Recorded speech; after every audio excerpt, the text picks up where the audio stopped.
Welcome to YK news. This is Sushma. India South Africa one day series ఇప్పుడు క్లైమాక్స్కి వచ్చింది. మొదటి 2 మ్యాచ్లు హోరాహోరీగా సాగి సిరీస్ 1-1తో హీట్ ఎక్కేసింది. ఇక అన్నీ తేల్చి 3వ వన్డే పైనే అందరి చూపులు ఉన్నాయి. టెస్టులో వైట్ వాష్ అయిన టీమిండియా వన్డేల్లో మొదటి మ్యాచ్తోనే దుమ్ము రేపింది. విరాట్, రోహిత్ అద్భుతమైన బ్యాటింగ్తో ఫస్ట్ వన్డేలో విజయం సాధించింది. కానీ రెండో వన్డేలో 358 పరుగులు చేసిన బౌలర్లు చేతులెత్తేయడంతో మ్యాచ్ చేజారిపోయింది. సిరీస్ మళ్ళీ లెవెల్ అయిపోయింది. ఇక భారత బ్యాటర్లు అదరగొడుతున్నారు. విరాట్ కోహ్లీ వరుసగా 2 శతకాలు, రుతురాజ్ తొలి one day century, Rahul 2 fiery half సెంచరీలతో పాటు రోహిత్ కూడా టచ్లోనే ఉన్నాడు. ఒక్క యశస్వి జైస్వాలే పెద్ద ఇన్నింగ్స్ బాకీ ఉన్నాడు. అయితే విశాఖలో 300+ స్కోర్ పెట్టడం భారత్కు ఏమాత్రం కష్టం కాదు. కానీ సమస్య అంతా బౌలింగ్తోనే. పేసర్లతో పాటు స్పిన్నర్లు కూడా పరుగులు ఆపలేకపోతున్నారు. హర్షదీప్, హర్షిత్ రాణా, ప్రసిద్ధ్ కృష్ణ ఇవాళ ఫైర్ స్పెల్స్ డెలివరీ చేయాల్సిందే. స్పిన్కు సహకరించే పిచ్ కాబట్టి కుల్దీప్, జడేజా, సుందర్ కూడా కీ రోల్ పోషించనున్నారు. ఇక ఈ మ్యాచ్లో ఒక పెద్ద మార్పు కనిపించే అవకాశం కూడా ఉంది. వాషింగ్టన్ సుందర్ ప్రదర్శనపై విమర్శలు వినిపిస్తున్నాయి. విశాఖ పిచ్ గురించి బాగా తెలిసిన స్థానిక కుర్రాడు నితీష్ రెడ్డిని ఆడించాలని అభిమానులు డిమాండ్ చేస్తున్నారు. మరి జట్టు యాజమాన్యం ఏం నిర్ణయిస్తుందో చూడాలి. అటు మొదటి మ్యాచ్లో పోరాడి ఓడిన రెండో వన్డేలో సౌత్ ఆఫ్రికా సాలిడ్ కంబ్యాక్ ఇచ్చింది. టెస్ట్ సిరీస్ గెలిచిన జోష్తోనే 3వ వన్డేకు దిగుతున్నారు.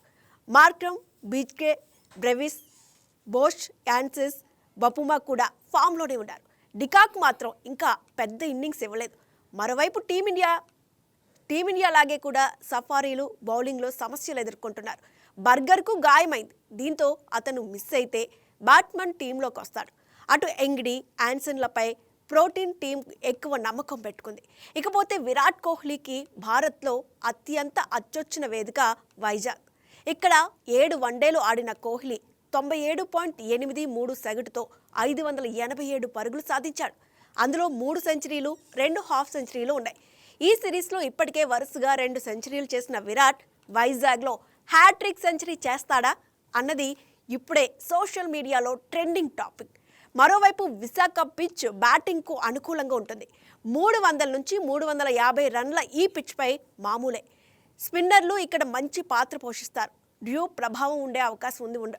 ఇక టాస్ గెలిచిన జట్టు చేజింగ్తోనే ఎక్కువగా ఎంచుకునే అవకాశం కూడా కనిపిస్తోంది. ఇక ఇవాళ మ్యాచ్పై అనాలిసిస్ చేయడానికి మనతో పాటు ఉన్నారు ప్రముఖ క్రికెట్ కామెంటేటర్ సుధీర్ మహాదేవ్ గారు. ఆయన్ని అడిగి మరిన్ని వివరాలు తెలుసుకుందాం. నమస్తే సార్. నమస్తే సుష్మా గారు. Thank you very much first of all యాజమాన్యానికి, శ్రీనివాస్ గారికి ఇక్కడికి ఇన్వైట్ చేయడం. అండ్ విజయవాడతో నాకు చాలా మంచి అనుబంధం ఉంది. కొన్ని స్వీట్ మెమరీస్ ఉన్నాయి. Work here and happy to be here today, no doubt అండి. సార్, మనం ఇప్పుడు ఈరోజు టీమిండియా అండ్ సౌత్ ఆఫ్రికా మధ్య మనకి ఇప్పుడు వైజాగ్లో విశాఖపట్నంలో మ్యాచ్ వన్డే సిరీస్ ఉంది. అయితే ఇప్పటికే ఒకటి ఇండియా గెలిచింది, ఒకటి సౌత్ ఆఫ్రికా గెలిచింది. ఇప్పుడు 3వ మ్యాచ్పై అయితే అందరూ కూడా ఈగర్గా వెయిట్ చేస్తున్నారు. అంటే ఇప్పటికే టీమిండియా టెస్ట్ సిరీస్లో ఓడిపోయింది దక్షిణాఫ్రికాతో. మరి ఇప్పుడు ఈరోజు మ్యాచ్పై మీ ప్రెడిక్షన్ ఏంటి sir? First of all I'm impressed with the title Sushma. సాగర నగరంలో ఒక సమరం అని చెప్పి చాలా అద్భుతంగా కొనసాగుతుంది, డౌటే లేదు. ఎందుకంటే south Africa actually they have played well over the years. అంటే ఇక్కడ చూసినట్లయితే ఏషియన్ కంట్రీస్, సబ్ కాంటినెంట్ కంట్రీస్లో లాస్ట్ 5-6 ఇయర్స్లో వాళ్ళు అద్భుతంగా ఆడుతున్నారు. సో అందుకనే వాళ్ళని ఎప్పుడు కూడా మనం తక్కువ అంచనా వేయలేం. అండ్ టెస్ట్ మ్యాచెస్లో ఆఫ్ కోర్స్ మీరు అన్నట్టుగా it was very bad series రియల్గా చెప్పాలంటే from Indian point of view. But it's okay, some times it happens. దాన్ని మనం ప్రతిసారి కూడా అంటే మనం క్రిటిసైజ్ చేయకుండా కొన్ని పాజిటివ్స్ తీసుకొని ముందుకు వెళ్ళాల్సిందే. అండ్ వన్డే సిరీస్లో మీరు అన్నట్టుగా సౌత్ ఆఫ్రికా కూడా చాలా అద్భుతంగా రాణించారు. లాస్ట్ మ్యాచ్లో వాళ్ళు ఎప్పుడైతే ఒక మంచి విక్టరీ సాధించారో వాళ్ళ కాన్ఫిడెన్స్ కూడా హైగా ఉంది. సో ఈరోజు నేను అనుకుంటాను ఒక ఎక్సైటింగ్ మ్యాచ్ చూడబోతున్నాం. ఎందుకంటే వైజాగ్లో ఎప్పుడు కూడా మ్యాచెస్ చాలా అద్భుతంగా కొనసాగుతాయి. అండ్ క్రికెట్ లవింగ్ పబ్లిక్ ఎక్కువగా ఉంటారు. అండ్ అదే కాకుండా అక్కడ ఎలక్ట్రిఫైయింగ్ అట్మాస్ఫియర్ ఉంటుంది. Because I was part of many matches, many tournaments. అంటే మహేందర్ సింగ్ ధోని ఫస్ట్ సెంచరీ సాధించినప్పటి నుండి కూడా నేను చాలా మ్యాచెస్ ఈ లాస్ట్ 20 ఇయర్స్లో అక్కడ కవర్ చేశాను. రీసెంట్గా APL కమెంటరీ కూడా చెప్పేందుకు అవకాశం నాకు లభించింది. Fantastic place actually. అండ్ అక్కడ ఎప్పుడు కూడా మ్యాచెస్ ఎంజాయ్ చేయడానికే అందరూ వెళ్తుంటారు. అంత అద్భుతమైనటువంటి అట్మాస్ఫియర్ ఉంటుంది. సో ఎందుకంటే చుట్టుపక్కల మీకు కొండలు ఉంటాయి, ఇటు సముద్రం, తర్వాత అంత పెద్ద గ్రౌండ్ కాదు, సిక్సెస్ ఎక్కువగా కొడుతూ ఉంటారు. అండ్ ఈ మధ్యకాలంలో అంటే గతంలోనైతే సుష్మా కొంచెం స్లో వికెట్ అని అనేవారు, కానీ బట్ ఇప్పుడు మంచి వికెట్స్ తయారు చేస్తున్నారు. అండ్ పిచ్ క్యూరేటర్ కూడా చాలా అద్భుతంగా వికెట్స్ తయారు చేస్తున్నారు. సో ఎక్సైటింగ్ మ్యాచ్ చూడబోతున్నాం. ఎలక్ట్రిఫైయింగ్ అట్మాస్ఫియర్ ఉంటుంది. చూస్తున్నాం కదా ఆల్రెడీ పబ్లిక్ లైన్లో నిలబడి మ్యాచ్ కొరకు ఎదురు చూస్తున్నారు ఎప్పుడు స్టార్ట్ అవుతుంది అని చెప్పి. We are all waiting for that. Hope that it will be an exciting match today, no doubt. Yes, అంటే ఇప్పుడు మనం చూసుకున్నట్లయితే Virat Kohli talk of the series అయిపోయారు. అంటే మీరు విశాఖపట్నంలో విరాట్ కోహ్లీ మొదటి సెంచరీ చేసినప్పుడు కూడా ఉన్నారు. ఇప్పుడు ప్రెసెంట్ ఈ రోజు విరాట్ సెంచరీ కోసం అయితే చాలా మంది వెయిట్ చేస్తున్నారు. అబ్సల్యూట్లీ. అతడు సాధించినటువంటి 4 సెంచరీస్లో ఐ థింక్ ఐ వాజ్ మీరు అన్నట్టుగా 2 సెంచరీస్ అయితే నేను చూశాను. And the kind of form is in actually నేను అనుకుంటాను 2027 వరల్డ్ కప్ కాకుండా రీసెంట్ రిపోర్ట్ ప్రకారం చూసినట్లయితే ఒకవేళ ఫర్ ఎగ్జాంపుల్ ఒలింపిక్స్లో కూడా ఆడే ఛాన్స్ మళ్ళీ రావచ్చు. ఎందుకంటే 2020 అయినా కానీ, బికాస్ అదొక డ్రీమ్ అనేది ఉంటుంది. అంటే టెస్ట్ మ్యాచెస్లో ఆడే కానీ, వన్డే మ్యాచెస్ ఆడే, T20 ఆడే కానీ ఒలింపిక్స్లో ఆడాలన్నటువంటి ఒక కోరిక కూడా ఉంటుంది. అండ్ 2028 ఒలింపిక్స్లో మనందరికీ తెలుసు Sushma cricket is going to be included కనుక I think why should he take decision to come back to play for India. అలా ఆడుతున్నాడు. అండ్ చాలా వండర్ఫుల్ ఫామ్లో ఉన్నాడండి. అండ్ ఇటువంటి ఫామ్లో ఉన్నప్పుడు నేను అనుకుంటాను ఎనీథింగ్ కెన్ హ్యాపెన్. మీరు అన్నారు కదా హ్యాట్రిక్ ఆఫ్ సెంచరీసే కాదు, ఇప్పుడు ఈ సిరీస్ తర్వాత మళ్ళీ న్యూజిలాండ్ కూడా రాబోతుంది. న్యూజిలాండ్ తోటి కూడా వన్డే మ్యాచెస్ ఆడతారు. And India will play in England actually జూలైలో. సో ఐ థింక్ ఇవన్నీ కూడా అతనికి ఒక ప్రాక్టీస్ లాగా. అండ్ అలా డొమెస్టిక్ క్రికెట్లో కూడా నేను అనుకుంటాను ఇంకా మ్యాచెస్ ఉన్నాయి సుష్మా వాళ్ళకి ఆడేందుకు, వన్డే మ్యాచెస్ ఉన్నాయి. సో టెరిఫిక్ ఫామ్లో ఉన్నాడు మీరు అన్నట్టుగా. And everybody is just waiting for his hattrick of centuries. ఎందుకంటే ఇది ఒక అద్భుతమైనటువంటి ప్లేస్ అతనికి. అండ్ మీరు చెప్పినట్టుగా ఇక్కడ చాలా చాలా అద్భుతంగా ఆడాడు. ప్రతిసారి కూడా టాక్ ఆఫ్ ద సిరీసే కాకుండా నేను అనుకుంటాను ఫ్యూచర్లో కూడా అంటే వరల్డ్ కప్ విషయం అయినంత వరకు కూడా నేను అనుకుంటాను ఒక టాక్ లాగానే మిగిలిపోతాను. అండ్ విరాట్ కోహ్లీతో పాటు రోహిత్ శర్మ కూడా అద్భుతంగా ఆడడం అనేది చాలా చాలా ఇంపార్టెంట్. బికాస్ వాళ్ళకున్న నాకేమనిపిస్తుందంటే వయసు పెరిగా కొద్దీ జస్ట్ అంటున్నాం కదా వైన్ లాగా వాళ్ళ యొక్క అదవుతుంది, టేస్ట్ పెరుగుతుంది. So they are really playing well actually. It's a good sign for India, no doubt. అయితే సుధీర్ గారు, ఇండియన్ జట్టు ఒక్కసారి కలిసి ఆడితే ఎలాంటి జట్టు ఎదురు నిలబడలేదనేది అయితే ఇండియన్స్ అంతా కూడా అనుకునే మాట. అలాంటి ఈ టైంలో ఏ టీంకు ఎక్కువగా గెలిచే అవకాశాలు ఉన్నాయంటే మీరు ఏం చెప్తారు? వెల్ ఛాన్సెస్ ఆఫ్ కోర్స్ ఇండియాకి కొంచెం ఎక్కువగా ఉంటాయి ఎప్పుడైనా ఇండియాలో సిరీస్ జరుగుతున్నప్పుడు. బట్ ఈ షార్ట్ ఫార్మాట్లో అంటే 50-50 2020లో మనం ఒక్కొక్కసారి గెస్ చేయడం కష్టంగా ఉంటుంది. దానికి కారణం ఏంటంటే సౌత్ ఆఫ్రికా కూడా చాలా అద్భుతమైనటువంటి టీం అండి ఇప్పుడు. అంటే వాళ్ళు కూడా లాస్ట్ 4-5 ఇయర్స్లో చాలా డెవలప్మెంట్ చూసాం, ఇంప్రూవ్మెంట్ చూసాం. అండ్ బహుమా నేతృత్వంలో ముఖ్యంగా ఆల్ ఫార్మాట్స్లో అద్భుతంగా ఆడుతున్నారు. ఎందుకంటే వాళ్ళకు టెస్ట్ సిరీస్ గెలిచినటువంటి కాన్ఫిడెన్స్ ఒకటి ఉంది. అండ్ దట్టు సుష్మా చూడండి, మీరు 358 లాంటి టార్గెట్స్ ఎన్నిసార్లు మీరు చేంజ్ చేస్తుంటారు ఎక్కువగా. అండ్ ఎక్కువగా చేంజ్ చేయడంలో బిగ్ టోటల్స్ ఆ రికార్డ్ ఎవరికైనా ఎక్కువగా ఉందంటే సౌత్ ఆఫ్రికాగా ఉంది. Against Australia also we all know that 400+ change చేసినటువంటి ఒక ఘనత కూడా వాళ్ళకు దక్కింది. So there are tough side అండి. అంటే ఇప్పుడు ముఖ్యంగా మనం కూడా అంటే ఏమంటుంటారంటే ఇప్పుడు ఇండియన్ బౌలింగ్ కొంచెం స్ట్రాంగ్గా లేదు, సౌత్ ఆఫ్రికాది కూడా అలాగే ఉంది అంటే మీకు నాకేమనిపిస్తుంది అంటే మీకు ఎలానైతే ఇక్కడ బుమ్రా లేడు అక్కడ కూడా రబడా లేడు. రబడా కూడా సిరీస్కు దూరం అయిపోయినాడు. టెస్ట్ మ్యాచెస్లో ఆడలేదు, వన్డే మ్యాచెస్లో కూడా ఇప్పుడు రబడా లేడు అసలు యాక్చువల్గా. సో అతను లేకుండా కూడా మ్యాచెస్ గెలుస్తున్నారు అంటే ఐ థింక్ వాళ్ళ బ్యాటర్స్కి ముఖ్యంగా మనం మార్కులు ఇవ్వాల్సిందే. బికాస్ అద్భుతంగా ఆడుతున్నారు. మీరు చెప్పినట్టుగా క్వింటన్ డికాక్ ఒక్కడే కొంచెం అంత ఫామ్లో కనబడలేదు కానీ but when they played test match year I remember ఒక సెంచరీ కూడా సాధించాడు క్వింటన్ డికాక్. మాక్రమ్కు కూడా ఇది ఒక మంచి మెమరీస్ ఇచ్చినటువంటి గ్రౌండే. వాళ్ళకు కూడా మంచి ఫామ్ ఇక్కడ ఉంది. అండ్ అలా కాకుండా ఓన్లీ టెస్ట్ మ్యాచెసే కాకుండా కూడా T20 కాకుండా కూడా వాళ్ళు ఈవెన్ డొమెస్టిక్ క్రికెట్లో మనకు IPL లీగ్లో ఆడుతున్నప్పుడల్లా కూడా వాళ్ళు ఆడుతున్నారు. Markram we all know that ఈ ప్లేస్ ఫర్ హైదరాబాద్. యాక్చువల్లీ హైదరాబాద్కి చాలా సంవత్సరాలు ఆడాడు, ఆడుతూనే ఉన్నాడు. సో అలాగే మీకు యాసన్ కూడా హైదరాబాద్కి ఆడినటువంటి అతనికి ఎక్స్పీరియన్స్ ఉంది. సో వాళ్ళు ఇక్కడ చాలా మ్యాచెస్ ఆడారు. సో నేనేమనుకుంటానంటే 2 టీమ్స్కు ఛాన్సెస్ ఉంటాయి. బట్ ఇండియాకు కొంచెం మేబీ స్లైట్ ఎడ్జ్ ఉండవచ్చు ఈరోజు. That's it. I mean you can't say that ఓవరాల్గా టోటల్గా ఇండియా గెలుస్తుందని మనం చెప్పలేము. ఎందుకంటే సౌత్ ఆఫ్రికా ఈవెన్ ఫస్ట్ మ్యాచ్లో కూడా సుష్మా మనం చూసాం 340కి దగ్గరలో 350కి దగ్గరలో వాళ్ళు చేజ్ చేయగలిగారు అసలు. Actually it was a close win for India. And second match అయితే అవుట్ స్టాండింగ్ ఆడారండి. The way they played even first మ్యాచ్లో మనం మార్కులు ఎందుకు ఎక్కువ అయ్యాలంటే సౌత్ ఆఫ్రికాకు ఐ థింక్ ఫస్ట్ 3 వికెట్స్ 15 లోపు కోల్పోయిన తర్వాత కూడా వాళ్ళు అంతవరకు చేరుకోగలిగారంటే వాళ్ళకు మిడిల్ ఆర్డర్, లోవర్ ఆర్డర్లో వాళ్ళకు యూస్ఫుల్ క్రికెటర్స్ ఉన్నారు, బ్యాటింగ్ చేసే ఎబిలిటీ ఉన్న వాళ్ళు ఉన్నారు. అండ్ ఐ థింక్ వాళ్ళకు మీరు మార్క్స్ ఇవ్వక తప్పదు. అంటే ఇండియా బ్యాటింగ్ బౌలింగ్ ఫీలింగ్ ఈ 3 డిపార్ట్మెంట్లు ఫైర్ అయితే సౌత్ ఆఫ్రికా సమాధానం చెప్పలేదు అనేది కూడా ఒకటి ఉంది. అని మనం అనుకుంటాం. బౌలింగ్ లో టీమిండియా చాలా సఫర్ అవుతున్నప్పటికీ కూడా సీనియర్లు లేకపోవడమే దీనికి కారణం అనుకోవచ్చా? మీరు అలా అంటున్నారు కదా, ఒకవేళ ఫర్ ఎగ్జాంపుల్ సౌత్ ఆఫ్రికా కూడా ఓవరాల్ ఆల్ డిపార్ట్మెంట్స్లో వాళ్ళు కూడా స్ట్రాంగ్గా ఉన్నట్లయితే, బికాస్ వాళ్ళకు కూడా ఉన్నటువంటి మెయిన్ వీక్నెస్ ఏంటంటే బౌలింగ్ అనేది సమస్య. వన్ డే T20లో మనం దాన్ని అఫ్కోర్స్ ఒక కీ బౌలర్ మ్యాచ్ యొక్క రూపాన్ని మార్చేస్తాడు. మీరు అన్నట్టుగా ఒక బుమ్రా ఉన్నట్లయితే వికెట్ టేకింగ్ బౌలర్స్ కావాలి మీరు అన్నట్టుగా, అలాగే రబడా ఉన్నట్లయితే వాళ్ళకు కూడా కొంచెం కాన్ఫిడెన్స్ ఎక్కువగా ఉండేది. బట్ ఒక్కొక్కసారి షార్ట్ ఫార్మాట్లో ఏమవుతుందంటే వాళ్ళ ప్రభావం కూడా అంత ఎక్కువగా కనబడదు. ఎందుకంటే బ్యాటింగ్ ఫ్రెండ్లీ కండిషన్స్ ఉన్నప్పుడు మీరు చూశారు కదా ఫస్ట్ మ్యాచ్లో where did it happen actually నార్త్లో జరిగినప్పుడు కావచ్చు అద్భుతంగా, అంటే రాంచీలో ఒక దాన్ని ఏమంటారు బ్యాట్స్మెన్స్ ప్యారడైజ్ అంటుంటాం కదా, స్వర్గదాగం బ్యాట్స్మెన్లకు అలా అనిపించింది. కొంచెం నెక్స్ట్ వికెట్ రాయ్పూర్లో కొంచెం కష్టంగా కనబడింది, బట్ అక్కడ కూడా కొంచెం బిగ్ టోటల్ మనం చూడగలిగాం. సో వైజాగ్లో కండిషన్స్ మరింత అద్భుతంగా ఉంటాయి మీకు బ్యాటింగ్. వైజాగ్లో నేను అనుకుంటాను ఒకసారి 387 కూడా స్కోర్ చేశారు ఇండియా వెస్టిండీస్, అండ్ 321 చేసినప్పుడు టై కూడా అయింది వెస్టిండీస్, అంటే ఇక్కడ కూడా 300+ స్కోర్స్ ఉన్నాయి. అండ్ రీసెంట్గా మీరు మర్చిపోకండి విమెన్స్ వరల్డ్ కప్లో కూడా Sushma I think Australia 330 T21 India against చేసి కూడా చేయగలిగారు లీగ్ మ్యాచ్లో. సో ఇది బిగ్ స్కోరింగ్ మ్యాచ్ కనుక ఐ థింక్ బౌలింగ్ అనేది కొంచెం ఎవరికైతే మెరుగ్గా ఉంటుందో మీరు అన్నట్టుగా వాళ్ళకి ఛాన్సెస్ ఉంటాయి. అండ్ ఇండియా మీరు అబ్సల్యూట్లీ అన్నట్టుగా మరి ఇప్పుడు బౌలర్ను తీసుకురావాలి అంటే మీకు ఎవరు లేరు. ఇప్పుడు ప్రసిద్ధ్ కృష్ణ చాలా రన్స్ ఇచ్చారు, అతన్ని పక్కకు పెట్టాలి అంటే మీకు ఒక ఆప్షన్ ఏముంది అంటే ఇక్కడ సుష్మా నితీష్ కుమార్ రెడ్డి టీంలో ఉన్నాడు, మరి లోకల్ బాయ్ కనుక అతను ఆడిస్తారనేటువంటి ఒక క్వశ్చన్ మార్కే ఉంది. But Nitish has not impressed in recent times. అతనికి ఇంజరీ ప్రాబ్లమ్స్, తర్వాత ఫామ్ సరిగ్గా లేకపోవడం, అతడు ఆల్రౌండర్గా కొంచెం ఫిట్ కాగలుగుతాడు. బట్ అదర్వైజ్ మనకు ఆల్రౌండర్ కాదు, ఇక్కడ కావాల్సింది ఏంటంటే ఒక ఎక్స్ట్రీమ్ వికెట్ టేకింగ్ బౌలర్ కావాలి. కుల్దీప్కు మంచి రికార్డు ఉంది ఇక్కడ, జడేజా ఇప్పుడు కూడా చక్కగా బౌలింగ్ చేస్తూ ఉన్నాడు, Washington Sundar is there for you actually. And మీకు కావాల్సింది ఏంటంటే ప్రసిద్ధ్ కృష్ణ ఒక్కడే కొంచెం అన్ఇంప్రెసివ్గా కనబడ్డాడు కనుక అతని ప్లేస్లో ఎవరైనా తీసుకువస్తారనేది question mark. But otherwise I think batting విషయంలోనైతే నో ప్రాబ్లం అండి.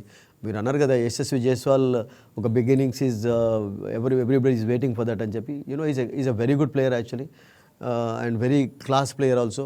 అది నేను అనుకుంటాను ఈ మ్యాచ్లో కూడా మీకు రావచ్చు. సార్ ఒక్క విషయం అంటే సిరాజ్ అండ్ షమి వంటి బౌలర్లను టీంకు ఎందుకు సెలెక్ట్ చేయలేదు అంటే ఏం చెప్తారు? ఒకటి ఏంటంటే నేనేమనుకుంటానంటే గౌతమ్ గంభీర్ చేస్తున్నటువంటి నిర్ణయాలు కొన్ని చక్కగానే కనబడుతున్నాయండి. యూత్కు ఛాన్స్ ఇచ్చి ఫ్యూచర్ను దృష్టిలో ఉంచుకొని వెళ్ళడం అనేది, విజన్ ఉండడం అనేది చాలా చాలా ఇంపార్టెంట్ అండి. ఎందుకంటే మీకు విజన్ లేకున్నట్లయితే ఐ థింక్ మీరు సక్సెస్ సాధించలేరు. ఇప్పుడు ఒక స్టేట్ డెవలప్ కావాలన్నా కానీ, ఒక కంట్రీ డెవలప్ కావాలన్నా, ఇన్ ఎనీ ఫార్మాట్ యాక్చువల్లీ మీకు ఒక విజనరీ లీడర్ కావాలి.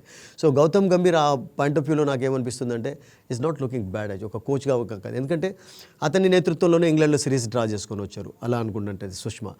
ఛాంపియన్స్ ట్రోఫీ గెలిచారు, ఏషియా కప్ గెలిచారు. బట్ మీరు అన్నట్టుగా ప్రాబ్లం ఏంటంటే ఇప్పుడు బుమ్రా ప్రతి ఫార్మాట్లో ఫిట్గా లేడు. ఇప్పుడు గతంలో ఎలా ఉండేదంటే బుమ్రా ఉన్నప్పుడు ఏ సమస్య ఉండకపోయేది. మీరు బుమ్రా ఉన్నాడు అంటే ఐ థింక్ కొండంత బలం ఉంటుంది ఎవరికైనా కానీ. మిగతా వాళ్ళ విషయం ఆలోచించారు అసలు యాక్చువల్గా. అతడు లేకపోవడంతో ఆ బర్డన్ అంతా కొంచెం యంగ్స్టర్స్ మీద పడుతుంది. సిరాజ్ కూడా నేను ఏమనుకుంటాను లోడ్ తగ్గించడానికి, ఎందుకంటే ఇప్పుడు ఫ్యూచర్ను కూడా దృష్టిలో ఉంచుకోవాలి కదా. మీరు ఇప్పుడే వాళ్ళు చక్కగా ఆడుతున్నారు అని చెప్పి మీరు ఫ్యూచర్ను మర్చిపోయినట్లయితే ఏమవుతుందంటే ఐ థింక్ టీం తర్వాత మీకు రాణించే ఛాన్సెస్ ఉండవు. సో అందుకనే కొన్ని డెసిషన్స్ వాళ్ళు తీసుకునేవి ఫ్యూచర్ను దృష్టిలో ఉంచుకొని తీసుకుంటున్నారు. ఇనఫ్ రెస్ట్ ఇవ్వాలి అన్నటువంటి ఒక అది, అండ్ ఇంజరీ ఫ్రీగా ఉండడం కూడా ఒక బౌలర్ ఇంపార్టెంట్ కనుక ఆ నిర్ణయాలు తీసుకుంటున్నారు. బట్ షమి నేను అనుకుంటాను అంత ఇంప్రెసివ్గా కూడా కనబడదు, తన కంబ్యాక్ కూడా అంత గొప్పగా, because is ageing also. So I think it's always better to encourage the youngsters. Because ఒకవేళ ఫర్ ఎగ్జాంపుల్ మీరు సీనియర్స్ అని చెప్పి ప్రతిసారి వాళ్ళ విషయం ఆలోచించుకున్నట్లయితే ఐ థింక్ యంగ్స్టర్స్కు లర్న్ చేసే ఛాన్సే ఉండవు. But they are doing a good job. ఇప్పుడు మీరు అన్నారు కదా సౌత్ ఆఫ్రికా కూడా సమస్యలు తప్పలేదు. వాళ్ళు 358 ఇండియా స్కోర్ చేసినప్పుడు వాళ్ళ బౌలర్స్ మాత్రం రన్స్ ఇవ్వలేదా? సో బ్యాటింగ్ వికెట్లు ఉన్నప్పుడు మీరు బౌలర్స్ని ఎక్కువగా బ్లేమ్ చేయకూడదు. మీరు అన్నట్టుగా ఒక బ్యూటిఫుల్ వికెట్ ఇక్కడ 2 బ్యాటర్స్కు అనుకూలంగా ఉన్నాయి కండిషన్స్, బౌలర్స్కి అనుకూలంగా ఉన్నప్పుడు మీరు బౌలర్స్ రాణించినట్లయితే మీరు వాళ్ళని బ్లేమ్ చేయొచ్చు. బట్ టోటల్ బ్యాటింగ్ ప్యారడైజ్ వికెట్ల పైన మీరు బౌలర్లను బౌలింగ్ చేయని ఒక రోడ్ లాంటి వికెట్ పైన బౌలింగ్ చేయమంటే everybody will suffer, isn't it? So అలా జరుగుతుంది. కానీ బట్ ఐ థింక్ ఓవరాల్గా ఒక బౌలర్, ఒక స్ట్రైక్ బౌలర్ అవసరం. విషయం ఏంటి అంటే బూమ్రా ఉన్నప్పుడు బౌలింగ్ అటాక్ ఒకలా ఉంటుంది, లేనప్పుడు మరోలా ఉంటుంది. ఎందుకంటే మీకు ఏ టీంలో చూసా కానీ 5 స్ట్రైక్ బౌలర్స్ అయితే ఉండరు సుష్మా. ఎవరైనా ఒక్కళ్ళు 2 స్ట్రైక్ బౌలర్స్ ఉంటారు. ఇప్పుడు చూడండి ఆస్ట్రేలియా వర్సెస్ ఇంగ్లాండ్ సిరీస్ జరుగుతుంది. మీకు మెయిన్ స్ట్రైక్ బౌలర్ ఎవరు? ఏజ్ ఎంత ఉన్నప్పటికీ కూడా ఒక స్టార్క్ ఒక్కడే మీకు ఈజ్ లుకింగ్ ఇంప్రెసివ్. మిగతా వాళ్ళందరూ కూడా కొంచెం సపోర్టివ్ రోల్ ప్లే చేస్తున్నారు. ఒకవేళ స్టార్క్ లాగా అందరూ కూడా ప్రతి ఓవర్లో ఫస్ట్ బాల్ వికెట్ తీసినట్లయితే ఐ థింక్ మిగతా టీమ్స్ రన్స్ స్కోర్ చేయొచ్చు. సో ప్రతి టీంలో కూడా మీకు ఒకళ్ళిద్దరు స్ట్రైక్ బౌలర్స్ ఉంటారు. మిగతా వాళ్ళు అందరూ కూడా 5 టాప్ క్లాస్ బౌలర్స్ ఏ టీంలో ఉండరు. గతంలో వెస్టిండీస్కి ఉండేది కావచ్చు, ఆస్ట్రేలియాకి ఉండేది కావచ్చు, కానీ బట్ అలా ఇప్పుడు ఎవరు లేరు. బట్ 2 స్ట్రైక్ బౌలర్స్ నేను అనుకుంటాను. 2 strike bowlers. Harshdeep is not a bad choice actually వన్డేలో ఎప్పుడు కూడా షార్ట్ ఫార్మాట్లో. Harshit Rana is improving well actually. Prasidh Krishna on his day wicket పైన ఏదైనా కొంచెం బౌన్స్ ఉంది అంటే I think he becomes a dangerous bowler. కొంచెం అతను ఆడడం కూడా కష్టం. Kuldeep has always been good actually. Ravindra Jadeja కూడా పర్వాలేదు. వాషింగ్టన్ సుందర్ ఒక సపోర్టివ్ రోల్ ప్లే చేస్తున్నాడు. అంటే ఫుల్ 10 overs వేసే కోట అతనికి ఇంకా లేదు. ఎందుకంటే మీరు అన్నట్టుగా సుష్మా అతన్ని ఒక స్పెషలిస్ట్ బౌలర్గా మనం ఇప్పుడు కూడా కన్సిడర్ చేయలేం వాషింగ్టన్ సుందర్ను. అవి ఒకే ఒక బౌలర్ ఎవరిని మిస్ అవుతున్నారంటే మీరు అన్నట్టుగా బుమ్రా లాంటి ఒక స్ట్రైక్ బౌలర్ లేకపోవడం అనేది కొంచెం అప్పుడప్పుడు ఇబ్బందికరంగా కనబడుతుంది. But otherwise it's okay, it's not a bad team at all. అంటే ఇప్పుడు మనం కోహ్లీ అండ్ రోహిత్ జోడీ గురించి మాట్లాడుకుంటే వీళ్ళిద్దరిది కూడా 99% ఇక్కడ సక్సెస్ ఎక్కువగానే అనిపిస్తుంది. అంటే ఈ మ్యాచ్ని చూసుకున్నట్లయితే కూడా ఇద్దరూ సెంచరీ సాధించే అవకాశం కనిపిస్తుందా? వీళ్ళ ఈ టీంపై ప్రభావం ఎలా ఉండబోతుంది? ఒక రకంగా చెప్పానంటే, ఒక లైన్లో చెప్పానంటే ఇద్దరికి కూడా కొంచెం హ్యాపీ హంటింగ్ గ్రౌండ్ అంటాం కదా, అటువంటి గ్రౌండ్. ఎందుకంటే రోహిత్ శర్మకి అయితే నాకు తెలుసు సౌత్ ఆఫ్రికా అగెన్స్టే 2 innings సెంచరీస్ సాధించాడు. ఫస్ట్ ఇన్నింగ్లో సెంచరీ, సెకండ్ ఇన్నింగ్లో సెంచరీ. అండ్ వన్డే మ్యాచెస్లో అతనిదే హైయెస్ట్ స్కోర్ ఉంది 150. అండ్ విరాట్ కోహ్లీ ఇప్పటికే 3 centuries సాధించున్నాడు. అండ్ ఇప్పుడు వైజాగ్లో 2005 నుంచి చూసినట్లయితే Dhoni was the first player to score a century 148. అది మర్చిపోలేము అగెన్స్ట్ పాకిస్తాన్. అండ్ అప్పటి నుంచి ఇప్పటి వరకు చాలా సెంచరీస్. అందులో మీకు క్వింటన్ డికాక్ కూడా సెంచరీ సాధించినటువంటిది. Markram played well actually. వీళ్ళందరూ కూడా సెంచరీ ఖాతాలో ఉన్నారు. So Rohit and Virat Kohli first మ్యాచ్లో మీరు అన్నట్టుగా 100 పార్ట్నర్షిప్ కూడా ఇట్ వాస్ ఫెంటాస్టిక్ అండి. ఎందుకంటే ఇప్పుడు శుభ్మన్ గిల్ లేనప్పుడు బిట్ ఆఫ్ ప్రెషర్ డెఫినెట్లీ కనబడుతుంది. ఎందుకంటే Shubman has been one of the successful players for India recent టైమ్స్లో. ఇంగ్లాండ్లో సిరీస్ డ్రా చేసుకోగలిగామంటే సుష్మా మనందరికీ తెలుసు, only because of his batting, no doubt about it. He led well 750 runs score చేశారంటే మామూలు విషయం కాదండి. అండ్ దట్ 4 టెస్ట్ మ్యాచెస్లో అతను లేని లోటు కొంచెం కనబడుతుంది. బట్ లోవర్ ఆర్డర్ వరకు అయితే బ్యాటింగ్ ఏం ప్రాబ్లం లేదు. రాహుల్ కన్సిస్టెన్సీ అద్భుతంగా ఉంది. జడేజా చక్కగా ఆడుతున్నాడు. అండ్ మీకు రితురాజ్ గాక్వాడ్ మనం అంటున్నాం కదా, ఇప్పుడు చూడండి మీరు శుభ్మన్ గిల్ లేకున్నా కానీ కొంచెం వరకు అయితే ఆ ప్లేస్ను అతడు భర్తీ చేయగలుగుతున్నాడండి. రితురాజ్ గాక్వాడ్ విషయం అయితే చాలామంది చెప్పారు. సునీల్ గవాస్కర్ ఐ రిమెంబర్ సుష్మా తను ఫస్ట్ ఐపీఎల్ ఆడినప్పుడే this man has got a special talent అని చెప్పాడు. అండ్ అన్నట్టుగా అతను నిరూపిస్తూనే ఉన్నాడు. అతని యొక్క షాట్స్ మనం చూసాం కదా, విరాట్ కోహ్లీతో కలిసి ఎప్పుడైతే మంచి పార్ట్నర్షిప్ నమోదు చేశాడో కాన్ఫిడెన్స్ పెరిగి ఉంటుంది. అండ్ బ్యాటింగ్ ఏం ప్రాబ్లం లేదు. మీరు అన్నట్టుగా యశస్వి జైస్వాల్, శుభ్మన్ గిల్ ఇద్దరి మధ్యలో ఇప్పుడు ఆ కాంపిటీషన్ ఉంటూనే ఉంటుంది. రేపు ఫ్యూచర్లో ఒకవేళ రోహిత్ శర్మ, విరాట్ కోహ్లీ వరల్డ్ కప్ వరకు ఫిట్గా ఉండి ఆడినట్లయితే ఐ థింక్ చాలామంది యంగ్స్టర్స్కి ఇంకా వెయిట్ చేయాల్సి ఉంటుంది. ఎందుకంటే ఇలా అద్భుతంగా ఆడినట్లయితే మీరు వాళ్ళని డ్రాప్ చేయలేరు. వాళ్ళు కావాలని కూడా అందరు కోరుకుంటున్నారు. సో ఓన్లీ ప్రాబ్లం అనేది ఏంటంటే ఒక జెన్యూన్ వికెట్ టేకింగ్ బౌలర్ లేకపోవడంతో ఆ సపోర్ట్ అనేది కొంచెం మిస్ అవుతుంది. But otherwise it's a good team. And బ్యాటింగ్లో అబ్సల్యూట్లీ నో ప్రాబ్లం అండి. విరాట్ కోహ్లీ, రోహిత్ అంటే సార్ విరాట్ కానీ రోహిత్ కానీ age is the just number అన్నట్టుగా వ్యవహరిస్తున్న ఇద్దరు కలిసి ఒక 10 సెంచరీలు అయినా సాధించారు ఇప్పటి వరకు. Absolutely age is just number అని చెప్పి చాలా మంది నిరూపిస్తున్నారు. ఇప్పుడు మనం ఇంతకుముందు మైక్ మిచెల్ స్టార్క్ విషయం మాట్లాడుకోలేదు. 36 సంవత్సరాలు 35 సంవత్సరాలు అంత పేస్ వేయడం, వికెట్లు తీయడం, హైయెస్ట్ వికెట్ టేకర్ కొంతమంది ఉన్నారండి ఆల్ ఫార్మర్స్లో. ఇప్పుడు బౌమా కూడా ఏం తక్కువ కాదు, అతను కూడా 30+ ఉన్నాడు. అండ్ ముఖ్యంగా విరాట్ కోహ్లీ అండ్ రోహిత్ శర్మ అసలు యాక్చువల్గా ఆస్ట్రేలియాలో ఫస్ట్ మ్యాచ్లో విరాట్ కోహ్లీ సెకండ్ మ్యాచ్లో డక్అవుట్ అయిపోయిన తర్వాత ఇక అయిపోయింది, ఎందుకు ఆడిస్తున్నారు అని కూడా అన్నారు. బట్ ఆ తర్వాత ఎప్పుడు కూడా బ్యాట్ తోటే జవాబిస్తూ వచ్చారు. రోహిత్ సెంచరీ సాధించాడు. రోహిత్ ఫస్ట్ మ్యాచ్లో ఇక్కడ 50 సాధించాడు. విరాట్ మీరు అన్నట్టుగా హ్యాట్రిక్ దగ్గర ఉన్నాడు సెంచరీలో. అండ్ వాళ్ళు ముఖ్యంగా వాళ్ళ ఫిట్నెస్ అండి. బికాస్ మీరు ఫిట్గా లేకున్నట్లయితే Sushma you can't perform actually. ఆ ఫ్లెక్సిబిలిటీ ఉండదు మీకు స్ట్రోక్స్ ఆడడంలో. తర్వాత సింగిల్స్ తీసేటప్పుడు మీరు రన్నింగ్ బిట్వీన్ ద వికెట్స్. అంటే వన్డే మ్యాచెస్లో కూడా మనం ఓన్లీ బౌండరీస్ అండ్ 6s తోటి రన్స్ స్కోర్ చేయం కదా. రొటేషన్ కావాలి, పార్ట్నర్షిప్స్ బిల్డ్ కావాలి, డెవలప్ కావాలి. అండ్ ఆ విషయంలో ఇద్దరు కూడా చాలా జాగ్రత్తలు తీసుకుంటున్నారు. మీరు అన్నట్టుగా 36-37 years లాగా కనబడలేదు అసలు. యాక్చువల్గా వాళ్ళు 25 years రోహిత్ని చూస్తున్నామా, 25 years విరాట్ని చూస్తున్నాం అనేటువంటి ఒక ఫీలింగ్ మనకు కలుగుతుంది. ఆ ఏజ్ ఈజ్ జస్ట్ నెంబర్ అని చెప్పి వాళ్ళు నిరూపిస్తున్నారు. And it's good thing. ఎందుకంటే వాళ్ళు ఉన్నంత వరకు యంగ్స్టర్స్కి మంచిది. ఎందుకంటే వాళ్ళు ఎంతవరకు ఆడినట్లయితే ఇండియా ఎన్ని విక్టరీస్ సాధిస్తుంది, ఎన్ని సిరీస్లో గెలుస్తుంది అనేది మనం పక్కకు పెట్టినట్లయితే ఫ్యూచర్ డెవలప్మెంట్లో విషయం ఏదైతే బీసీసీఐ ఆలోచిస్తుందో, టీం మేనేజ్మెంట్ ఆలోచిస్తుందో, ఆ విషయంలో నేను అనుకుంటాను యంగ్స్టర్స్కు పాఠాలు నేర్చుకునేందుకు వీళ్ళందరూ కూడా ఒక అద్భుతంగా గైడ్స్గా ఉంటారు, అది డౌటే లేదు అందులో. అంటే గంభీర్కు ఈ ఇద్దరికి మధ్య ఉన్న మనస్పర్ధలు టీం ప్రదర్శనపై ఏమైనా ప్రభావం చూపుతుందంటారు? I don't think so. మనం చాలా అఫ్కోర్స్ దాని విషయం మాట్లాడుతుంటాం. ఇప్పుడు చూడండి, రవి శాస్త్రి కొన్ని అనడం, వాళ్ళు అఫ్కోర్స్ వాళ్ళకు సీనియర్స్ కనుక, ఇండియాకి ఆడారు కనుక కొన్ని రైట్స్ ఉంటాయి అనడానికి. బట్ మనం ఒక యాంగిల్ నుంచి చూసినట్లయితే ఒక కోచ్ను అంత క్రిటిసైజ్ చేయడం కూడా మంచిది కాదండి. ఎందుకంటే ఒక కోచ్ మీకు ఎప్పుడైతే ఇంగ్లాండ్లో సిరీస్ డ్రా చేసుకొని వచ్చాడో, ఇండియాలో ఓడిపోవడం అనేది ఎవరు కూడా జీర్ణించుకోలేరు, మనందరికీ కూడా నచ్చదు. ఎందుకంటే ఇండియాకు వచ్చి ఇండియాను ఓడించడం అనేది చాలా అరుదుగా చూస్తుంటాం. అండ్ దట్టు క్లీన్ స్వీప్లు 3 సార్లు మాత్రమే జరిగాయి. 69లో, తర్వాత లాస్ట్ ఇయర్ న్యూజిలాండ్ వచ్చినప్పుడు, ఈ సంవత్సరం సౌత్ ఆఫ్రికా చేయగలిగింది. బట్ 2027 వరకు అతనికి కాంట్రాక్ట్ ఉంది కనుక, ఒక టీముని డెవలప్ చేస్తున్నాడు, బిల్డ్ చేస్తున్నాడు కనుక కొన్ని మీరు సమస్యలు ఎదుర్కొంటూ ఉంటారు అప్పుడు ఆ డెవలప్ చేసే దాంట్లో. ఎందుకంటే ఇప్పుడు విరాట్ కోహ్లీ టెస్ట్ మ్యాచెస్లో ఆడటం లేదు, T20 నుంచి వాళ్ళు రిటైర్మెంట్ తీసుకున్నారు. ఇప్పుడు వన్డే మ్యాచెస్లో వాళ్ళు ఉన్నంత వరకు మెయిన్గా ఇప్పుడు నెక్స్ట్ వరల్డ్ కప్ను దృష్టిలో ఉంచుకొని టీముని డెవలప్ చేస్తున్నారు కనుక, టెస్ట్ మ్యాచెస్లో మీరు అన్నట్టుగా స్ట్రాంగర్గా తయారు కావాలి. దానికి మీరు ఓన్లీ కోచ్ని బ్లేమ్ చేసిన దానికంటే కొంతమంది ప్లేయర్స్ని బ్లేమ్ చేసి ప్లేయర్స్ని తీసేయండి కావాలి. ప్లేయర్స్ పర్ఫామ్ చేయటం లేదంటే సెలక్షన్ విషయంలో ఫర్ ఎగ్జాంపుల్ నితీష్ కుమార్ రెడ్డి ఇంకా టోటల్గా ఒక మెల్బార్న్లో సెంచరీ సాధించాడు తప్పితే ఆ తర్వాత అవకాశాలను ఎక్కువ ఉపయోగించుకోలేదు. అట్లాగే మీరు సాయి సుదర్శన్ కూడా అంత ఎఫెక్టివ్గా అంటే కనబట్టలేదు రియల్గా చెప్పాలంటే.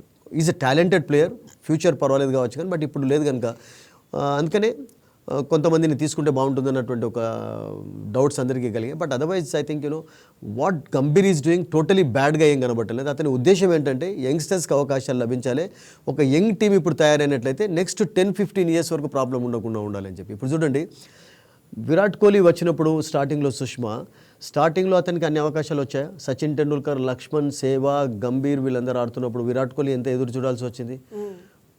బట్ అతడు తర్వాత ఒక ఎస్టాబ్లిష్ చేసుకోవడానికి వీళ్ళందరి నుంచి ఈ లెర్న్డ్ లెసన్స్, దాన్ని ఏమంటారు, ఒక పవిలియన్లో ఉండి, డ్రెస్సింగ్ రూమ్లో ఉండి వీళ్ళందరి నుంచి నేర్చుకున్నారు.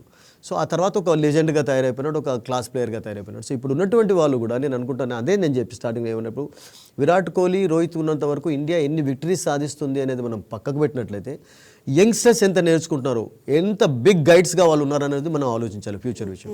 ఇప్పుడు మనం మర్చిపోదాం, ఇప్పుడు ఓడిపోయినా కానీ మనం కొంచెం భరించుకోవాల్సి ఉంటుంది, జీర్ణించుకోవాల్సి ఉంటుంది. ఆ తర్వాత ఫ్యూచర్ రిజల్ట్స్ బెటర్గా ఉన్నట్లయితే that can be good for India. అయితే ఇప్పుడు మనం కోహ్లీ, విరాట్ గురించి మాట్లాడుకున్నాం. అలాగే కోహ్లీ సూపర్ ఫామ్లో ఉన్నాడు. అంటే మీరు అన్నట్టుగా హ్యాపీ హంటింగ్ గ్రౌండ్ అన్నట్టుగానే ఆయనకు ఉంది. మరి తనకు అచ్చొచ్చిన ఈ వైజాగ్లో హ్యాట్రిక్ సెంచరీ సాధిస్తాడా అని అయితే అందరూ వెయిట్ చేస్తున్నారు. సాధిస్తాడని అనుకోవచ్చా? అతడు దాన్ని ఏమంటారంటే సెంచరీలో మాస్టర్ అంటాం కదా. 53 సెంచరీస్ ఎవరికి లేవండి వన్డే మ్యాచెస్లో. హైయెస్ట్ సెంచరీ అని అతనే వన్డే మ్యాచెస్లో. అండ్ దట్టు అద్భుతంగా ఆడుతున్నాడు. ఆస్ట్రేలియాలో కూడా లాస్ట్ మ్యాచ్లో కూడా చాలా వండర్ఫుల్గా ఆడాడు. ఆ తర్వాత అతని కాన్ఫిడెన్స్ లెవెల్ పెరిగాయి. ఫిట్నెస్ విషయంలో ఏ ప్రాబ్లం లేదు. ఫీల్డింగ్లోనైతే మనకు అందరికీ తెలుసు, ఒక లైవ్ వైర్ అంటాం కదా. అతను ఏ పొజిషన్లో ఉన్నా, ఎక్స్ట్రా కవర్లో ఉన్నా, మిడ్ వికెట్లో ఉన్నా, లాంగ్లో ఉన్నా కానీ I think is an inspiration to all the youngsters. ఫీల్డింగ్లో ఒక రోల్ మోడల్గా ఉన్నాడు, డౌట్ లేదు. ఆల్ ఫార్మాట్స్లో కూడా క్యాప్టెన్గా సక్సెస్ ఉంది. అండ్ వైజాగ్లో మీరు అన్నట్టుగా తనకు అద్భుతమైనటువంటి రికార్డ్స్ ఉన్నాయి. ఎందుకంటే ఇక్కడ వన్డే మ్యాచెస్లో సెంచరీ సాధించాడు, తర్వాత టెస్ట్ మ్యాచ్లో ఉంది. సో నేను అనుకుంటాను హ్యాట్రిక్ ఆఫ్ సెంచరీసే కాకుండా నెక్స్ట్ న్యూజిలాండ్ వచ్చినప్పుడు కూడా ఇదే ఫామ్ కొనసాగవచ్చు. అతడు ఫామ్లో ఉన్నప్పుడు I think is a treat to watch అండి. ఎంత అద్భుతంగా ఆడతాడంటే, ఒక యంగ్స్టర్కు రియల్గా చెప్పాలంటే అంతకంటే ఎక్కువగా నేర్చుకోవడానికి ఏమి ఉండదు. మీకు ఏ బుక్ చూసే అవసరం లేదు, ఏ విజువల్స్, అంటే లైవ్గా అక్కడ ఉన్నాడంటే you can learn a lot actually. I think is in terrific form మీరు అన్నట్టుగా. అండ్ అతనితో పాటు రోహిత్ శర్మ కూడా ఆస్ట్రేలియాలో సెంచరీ, ఫస్ట్ మ్యాచ్లో 57 సాధించాడు. అండ్ ఇద్దరు కలిసి మంచి పార్ట్నర్షిప్ కూడా నమోదు చేశారు. అండ్ ఓవరాల్గా ఈ సిరీస్లో ఇప్పటి వరకు ఇద్దరి యొక్క కాంట్రిబ్యూషన్ ఎక్కువగా కనబడింది. అండ్ ఇండియా ఓడిపోవడం అనేది ఇట్ వాజ్ బిట్ అన్ఫార్చునేట్. ఎందుకంటే లాస్ట్ కపుల్ ఆఫ్ ఓవర్స్లో కొంచెం టైట్గా వేయలేకపోయినారు. But otherwise it was an exciting match. South Africa కూడా ఒక ధీటైనటువంటి జవాబు ఇస్తున్నారు. అండ్ వాళ్ళకు వచ్చే వరల్డ్ కప్ వరకు కూడా ఈ రోకో జోడీ ఆడుతుందంటారా? Why not actually. వచ్చే వరల్డ్ కప్ కాదు, ఈవెన్ 28 ఒలింపిక్స్ కూడా కావచ్చు. అండ్ కొంతమంది అయితే ఇవాళ నేను ఒక నేషనల్ ఛానల్ రిపోర్ట్ చూస్తున్నట్లయితే ఒక రిపోర్టర్ ఏమన్నాడంటే, వై నాట్ 2031 వరల్డ్ కప్ కూడా విరాట్ కోహ్లీ ఆడే ఛాన్స్ ఉంటుంది, అట్లా ఆడుతున్నారు, అంత ఫిట్నెస్ ఉంది అని చెప్పి. ఎందుకంటే గతంలో కూడా సచిన్ టెండూల్కర్ 40 years వరకు ఆడలేదా? 44-45 ఇయర్స్ వరకు ఆడినటువంటి క్రికెటర్స్ కూడా ఉన్నారు fitness. Clive Lloyd West Indies captain అద్భుతంగా లీడ్ చేస్తూ అతను 43 ఇయర్స్ వరకు ఆడగలిగాడు. అసలు యాక్చువల్గా మీకు స్టెమినా ఉంది అంటే విరాట్ కోహ్లీలో మీకు ఏమైనా ప్రాబ్లమ్స్ కనబడుతున్నాయి ఇప్పుడు? అసలు యాక్చువల్గా ఫిట్గా లేడు అన్నటువంటి ఆ ఫీలింగే కలుగుతలేదు కదా. ఆన్ ద ఫీల్డ్ కూడా అతడు బాల్ని ఆపినప్పుడు త్రో చేసినప్పుడు అసలు 19-year-old విరాట్ కోహ్లీ అన్నటువంటి ఒక ఫీలింగ్ మనకు కలుగుతుంది. అంత ఎగ్జుబరెన్స్ ఉంది కనుక ఐ థింక్ నెక్స్ట్ మీరు అన్నట్టుగా బిగ్ గేమ్ వాళ్ళకి ఏంటంటే నెక్స్ట్ 2027. అలాగే ఈ ఇద్దరిని కూడా మళ్ళీ టెస్టుల్లోకి తీసుకోవాలనే డిమాండ్ కూడా బాగా వినిపిస్తుంది. దీనిపై మీ ఒపీనియన్ ఏంటి? Yeah, that's a good question, interesting question Sushma. It can happen. అంటే గతంలో జరగలేదని కాదు. ఇప్పుడు ఇమ్రాన్ ఖాన్ రిటైర్ అయిపోయిన తర్వాత మళ్ళీ తిరిగి వచ్చి వరల్డ్ కప్ గెలిపించాడు వాళ్ళకు ఎట్ ది ఏజ్ ఆఫ్ 37-38 కూడా. అంటే అలా ఇండియన్ క్రికెటర్స్ కూడా ఉన్నారు, వెస్టిండీస్లో కూడా ఉన్నారు, ఇంగ్లాండ్లో ఉన్నారు. రిటైర్ అయిన తర్వాత వచ్చి కూడా ఆడిన వాళ్ళు చాలామంది ఉన్నారు. జరగవచ్చు. కానీ నాకేమనిపిస్తుంది అంటే ఇండియన్ బెంచ్ స్ట్రెంత్ ఏం తక్కువ లేదు సుష్మా. అంటే యంగ్స్టర్స్ని ఎంకరేజ్ చేస్తే బాగుంటుంది. అంటే ఒక ఫార్మాట్ అఫ్కోర్స్ వాళ్ళు ఇష్టపడేటటువంటి ఫార్మాట్ ఇప్పుడు 50-50 కనుక let them just continue in that. మళ్ళీ టెస్ట్ మ్యాచెస్లో తీసుకొచ్చి మళ్ళీ డిస్టర్బ్ చేసినట్లయితే మీకేమవుతుందంటే నాకు ఇంకొకటి ఏమనిపిస్తుంది అంటే ఇప్పుడు చూడండి సచిన్ టెండూల్కర్ 200 మ్యాచ్లు ఆడాడు కదా. 200 మ్యాచ్లు ఆడేటటువంటి కెపాసిటీ ఉండింది, ఆడాడు. We were all very happy. కానీ 175 అప్పుడు రిటైర్ అయినా కానీ మరింత అవకాశం కొంతమందికి యంగ్స్టర్స్కి లభించుండేది. ఒక విరాట్ కోహ్లీ మేబీ ఇంకా త్వరగా వచ్చి ఉండేవాడు కావచ్చు. అతనికి కూడా కొన్నిసార్లు మనందరికీ తెలుసు వీళ్ళందరూ ఉన్నప్పుడు పవిలియన్లో కూర్చోవలసి వచ్చింది ప్లేయింగ్ ఎలెవెన్లో ఛాన్స్ లేక. సో మీకు అంత టాలెంట్ ఉన్నప్పుడు ఇండియాలో ఇప్పుడు అద్భుతమైనటువంటి యంగ్స్టర్స్ ఉన్నారు మీకు రాణించడానికి. బికాస్ టాలెంట్కి ఏం కొరవలేదండి. సో ఉన్నప్పుడు నేనేమనుకుంటానంటే సీనియర్స్ వాళ్ళకు అవకాశాలు కలిగేలాగా ఒకవేళ వాళ్ళంతటా వాళ్ళు దూరమైనట్లయితే that's not a bad thing అండి. And that is what Virat Kohli has realise. అంటే విరాట్ కోహ్లీ కూడా ఇండియన్ ఫ్యూచర్ను దృష్టిలో ఉంచుకొని నేను ఇప్పుడు లేకున్నా కానీ టెస్ట్ మ్యాచెస్లో ఆడగలుగుతారన్నటువంటి కాన్ఫిడెన్స్ కలిగింది. మీరు చెప్పండి సుష్మా, ఇంగ్లాండ్లో ఆడలేదా? ఇంగ్లాండ్లో వెళ్ళి ఇంగ్లాండ్లో 2-2 డ్రా చేసుకోవడం అనేది ఎంత కష్టం. అఫ్కోర్స్ ఇండియాలో సిరీస్ ఓడిపోయినారంటే చాలా కారణాలు ఉన్నాయి, లేవని కాదు, మనం వాటిని బట్టి క్రిటిసైజ్ చేయొచ్చు. బట్ ఒక సడన్గా శుభ్మన్ గిల్ కూడా దూరం కావాల్సి వచ్చింది ఇంజరీ కారణంగా. అతడు ఉన్నట్లయితే మేబీ కొంచెం కాన్ఫిడెన్స్, ఎందుకంటే చక్కగా లీడ్ చేస్తున్నటువంటి కెప్టెన్ సడన్గా దూరం కావడంతో కొన్ని ఇబ్బందులు ఎదురయ్యాయి. బట్ వాళ్ళు లేకుండా కూడా కొన్ని ఫార్మాట్స్లో చక్కగా ఆడుతారు. ఇప్పుడు T20లో ఆడటం లేదా? T20లో విరాట్ కోహ్లీ రోహిత్ ఉన్నప్పుడు వరల్డ్ కప్ గెలిచాం. బట్ ఆ తర్వాత ఛాంపియన్స్ ట్రోఫీ తర్వాత మళ్ళీ మనం ఏషియా కప్ గెలుస్తున్నారు కదా. అంటే బెంచ్ స్ట్రెంత్కి ఏం ప్రాబ్లం లేదు. యంగ్స్టర్స్ ఉన్నారు కనుక వాళ్ళంతటా వాళ్ళు టెస్ట్ మ్యాచెస్ నుంచి ఇప్పుడు వైదొలిగారు కనుక I think we should not think up. But ఒకవేళ if it happens it's good. ఒక విరాట్ కోహ్లీ మళ్ళీ వచ్చి కొన్ని రోజులు ఆడినట్లయితే everybody want. But I don't think it will happen. I think ఎందుకంటే ఇంకా టెస్ట్ మ్యాచెస్ ఇంకా కొంచెం దూరంగా ఉన్నాయి ఇప్పుడైతే. అంటే సార్ భారత్ జట్టు ఎప్పుడు కూడా పిచ్చుని చూడదు, ఛాన్స్ని చూస్తుంది అనేది ఒక మంచి ఒక ఒపీనియన్ అయితే ఉంది. అయితే ఈ విశాఖపట్నం వేదిక ఎక్కువగా ఏ టీంకి అనుకూలంగా ఉందంటే ఏం అంటే లాస్ట్ వైజాగ్లో విశాఖపట్నంలో జరిగిన మ్యాచెస్లో చాలా వరకు ఇండియానే గెలుస్తుంది. కానీ లాస్ట్ టైం ఆస్ట్రేలియా చేతిలో అయితే ఇండియా ఓడిపోయింది. కానీ ఇప్పుడు చూసినట్లయితే 2 years తర్వాత వన్డే మ్యాచ్ జరుగుతుంది. That was a very bad. మీరు అన్నట్టుగా 10 wickets విక్టరీ అండి ఆస్ట్రేలియాకు. I think Indians skittled out. I think 117 కూడా స్కోర్ చేయలేకపోయినారు. అది ఒక లో స్కోరింగ్ మ్యాచ్ ఇప్పటివరకు జరిగినటువంటి మ్యాచ్. దానికంటే ఒక 80 స్కోర్ కూడా ఉంది శ్రీలంక అగైన్స్ కూడా ఉంది, 11 కాదు. బట్ వైజాగ్ అయితే నేను అనుకుంటాను రీసెంట్గా ఇప్పుడు చూస్తుంటే విమెన్స్ క్రికెట్ వరల్డ్ కప్ చూసాం, డొమెస్టిక్ మ్యాచెస్ చూసాం, చాలా ఇక్కడ IPL ఎక్కువ రన్స్ స్కోర్ చేసేటట్టు. ఇక్కడ 387 I think is the highest score అండి ఈ గ్రౌండ్ పైన. 300+ ఎక్కువగా ఉన్నాయి కనుక. అండ్ మీరు చూడు ఇప్పుడు జరిగినటువంటి మ్యాచెస్లో నేను అనుకుంటాను సుష్మా 11 మ్యాచెస్ దాదాపుగా జరిగింటాయి ఇక్కడ 10+ మ్యాచెస్లో. మీకు దాదాపుగా 9-10 సెంచరీస్ ఉన్నాయంటే ప్రతి మ్యాచ్లో ఎవరో ఒకరు స్కోర్ చేస్తున్నారు. ఫ్రమ్ ధోని నుంచి లాస్ట్ మ్యాచ్ వరకు చూసినట్లయితే. సో అందులో విరాట్ కోహ్లీ, రోహిత్ ఎక్కువగా చేశారు, డౌటే లేదు. ఇండియన్స్ ఎక్కువగా చేశారు. అండ్ నాకేమనిపిస్తుంది అంటే ఈరోజు టాస్ కూడా కీలకంగా ఒక్కొక్కసారి మారొచ్చు కానీ బట్ ఈ సిరీస్లోనైతే టాస్ ఫస్ట్ సెకండ్ అంత పెద్ద తేడా కనబడలేదు. ఎందుకంటే సెకండ్ టైం కొంచెం బౌలింగ్ చేయడం అనేది ఓన్లీ డ్యూ ప్రాబ్లం కారణంగానే కొంచెం కష్టంగా కనబడుతుంది. ఆ అడ్వాంటేజ్ సౌత్ ఆఫ్రికాకు లభించింది. అండ్ ఇండియా ఎక్కువగా టాసెస్ ఓడిపోతున్నారు, అదొకటి కూడా డిసడ్వాంటేజ్ అవుతుంది. ఎందుకంటే కొన్ని సందర్భాల్లో కొన్ని కండిషన్స్లో టాస్ అనేది కీలకంగా మారుతుంది. అండ్ ఇక్కడ కూడా ఒక్కొక్కసారి కొన్ని ఫేజెస్లో సడన్గా కండిషన్స్ మారుతుంటాయి. బికాజ్ మీకు సడన్గా ఏమవుతుందంటే సముద్ర తీరం కనుక పక్క కొండలు ఉన్నాయి కనుక ఏదైనా ఒక ½ an hour వరకు ఏదైనా గాలి వీచినట్టయితే అప్పుడు bowlers can get bit of movement swing actually. But otherwise it's a good batting wicket అండి. ఇక్కడ మంచి రన్ స్కోరింగ్ ఫీస్టే చూడబోతున్నాం. ఎక్సైటింగ్ మ్యాచ్ ఉంటుంది. హోప్ విరాట్ కోహ్లీ సెంచరీ చేయాలి, తర్వాత ఇండియా సిరీస్ గెలవాలని మనం ఆశిద్దాం. బట్ సౌత్ ఆఫ్రికా కూడా మనం అసలు యాక్చువల్గా ఈజీగా తీసుకోలేం because they have really played well in the series. ఎందుకంటే వాళ్ళ కాన్ఫిడెన్స్ కూడా ఇట్స్ వెరీ హై యాక్చువల్లీ.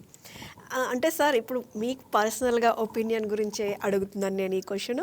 మన బ్యాటర్లో ఆడడం కాదు, రన్లతో పెయింటింగ్ వేస్తారనేది కూడా ఒకటి ఉంది. మీకు ఏ బ్యాటర్ని చూస్తే అలా అనిపిస్తుంది సార్? వెల్, చాలా ఇంట్రెస్టింగ్ వచ్చాను బికాస్ నేను చూసినటువంటి క్రికెటర్స్లో ఫ్రమ్ నా ఎక్స్పీరియన్స్లో కోర్స్ చిన్నప్పుడు అంటే కొంచెం గవాస్కర్ లాంటి వాళ్ళను లాస్ట్ ఫేజ్లో ఆడగా చూస్తుంటాం కానీ బట్ అదర్వైజ్ కాలేజ్ డేస్లో బట్ నేను కవర్ చేస్తున్నటువంటి మ్యాచెస్లో నాకు నచ్చినటువంటి క్రికెటర్స్లో కాల్ హూపర్ అని వెస్టిండీస్కి ఆడేవాడు, అతన్ని బ్యాటింగ్ లైవ్గా చూడగలిగాను. ఆ తర్వాత సచిన్ టెండూల్కర్ను, వివిఎస్ లక్ష్మణ్, గంభీర్ వీళ్ళందరినీ కూడా చూశాను. Sehwag, Ganguly is an exciting cricketer. And ఆ తర్వాత ఇప్పుడు ఈ జనరేషన్లో రియల్గా చెప్పానంటే విరాట్ కోహ్లీ ఈజ్ మాస్టర్ అండి.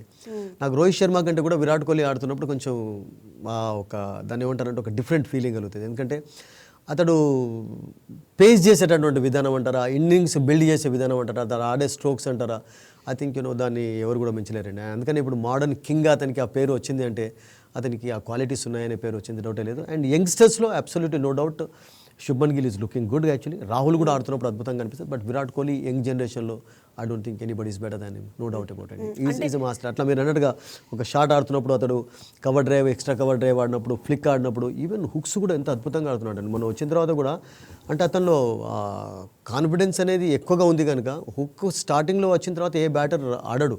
మీకు ఎంత కాన్ఫిడెన్స్ ఉంటే ఆ స్ట్రోక్ ఆడతారు. అంటే is confidence is very high actually. So అతడు ఆడుతున్నప్పుడు రియల్గా చెప్పాలంటే ఒక యంగ్స్టర్కు, ఎందుకంటే Rohit is a different level player, అతని క్లాస్ కూడా డిఫరెంట్, డౌట్ లేదు, టైమింగ్ అద్భుతంగా ఉంటుంది. కానీ మీరు పాఠాలు నేర్చుకోవాలి, వికెట్ పైన ఎలా నిలబడాలి, ఎలా ఇన్నింగ్స్ని పేస్ చేయాలి, బిల్డింగ్ చేయాలి అనే విషయంలో మీరు విరాట్ కోహ్లీ ఆట చూసినట్లయితే you can learn a lot actually. Tendulkar తర్వాత ఐ థింక్ ఆ గ్లింప్సెస్ అంటాం కదా ఎవరిలో ఎక్కువగా కనబడుతున్నాయంటే అబ్సల్యూట్లీ అతను ఎక్కువ కనబడతాయండి. స్మైల్, ఆ కాన్ఫిడెన్స్ అసలు యాక్చువల్గా దట్ ఈస్ టోటలీ డిఫరెంట్ అండి, no doubt about it. Sir మీరు ఇప్పటికే చాలా మ్యాచెస్ చూశారు, అంటే డైరెక్ట్గా గ్రౌండ్లోనే చాలామంది ప్లేయర్స్ని చూశారు. మీకు బెస్ట్, మీకు బాగా నచ్చిన ఫేవరెట్ ప్లేయర్ అంటే ఎవరు సార్?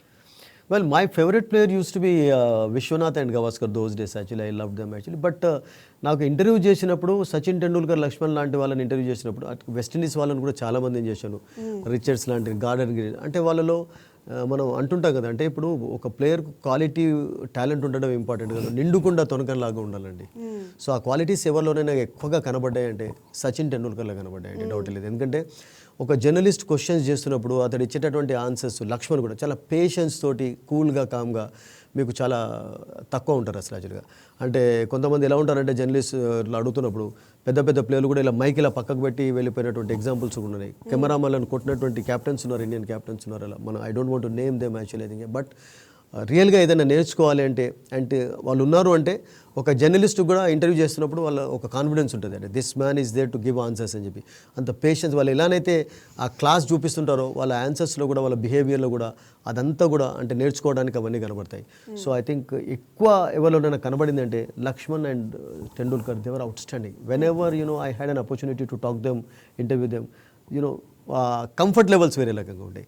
ఈవెన్ ఫర్ ఎగ్జాంపుల్ మనం ఏమైనా తప్పు క్వశ్చన్ అడిగా కానీ వాళ్ళు సరి చేసుకొని వాళ్ళను మనం నజ్ చేస్తుంటారు. సో అట్లా చాలా రేర్గా ఉంటారు. అండ్ ఇప్పుడు ఉన్నటువంటి క్రికెటర్స్లో నేను అనుకుంటాను Rohit is better actually. Rohit కూడా చాలా అద్భుతంగా అడ్రస్ చేస్తుంటారు. విరాట్ కోహ్లీని ఎక్కువగా ఓన్లీ ప్రెస్ కాన్ఫరెన్సెస్లో ఇంటర్వ్యూ చేసి అది వచ్చింది, బట్ రోహిత్ను స్వయంగా కూడా కపుల్ ఆఫ్ టైమ్స్ ఇంటర్వ్యూ చేశాను.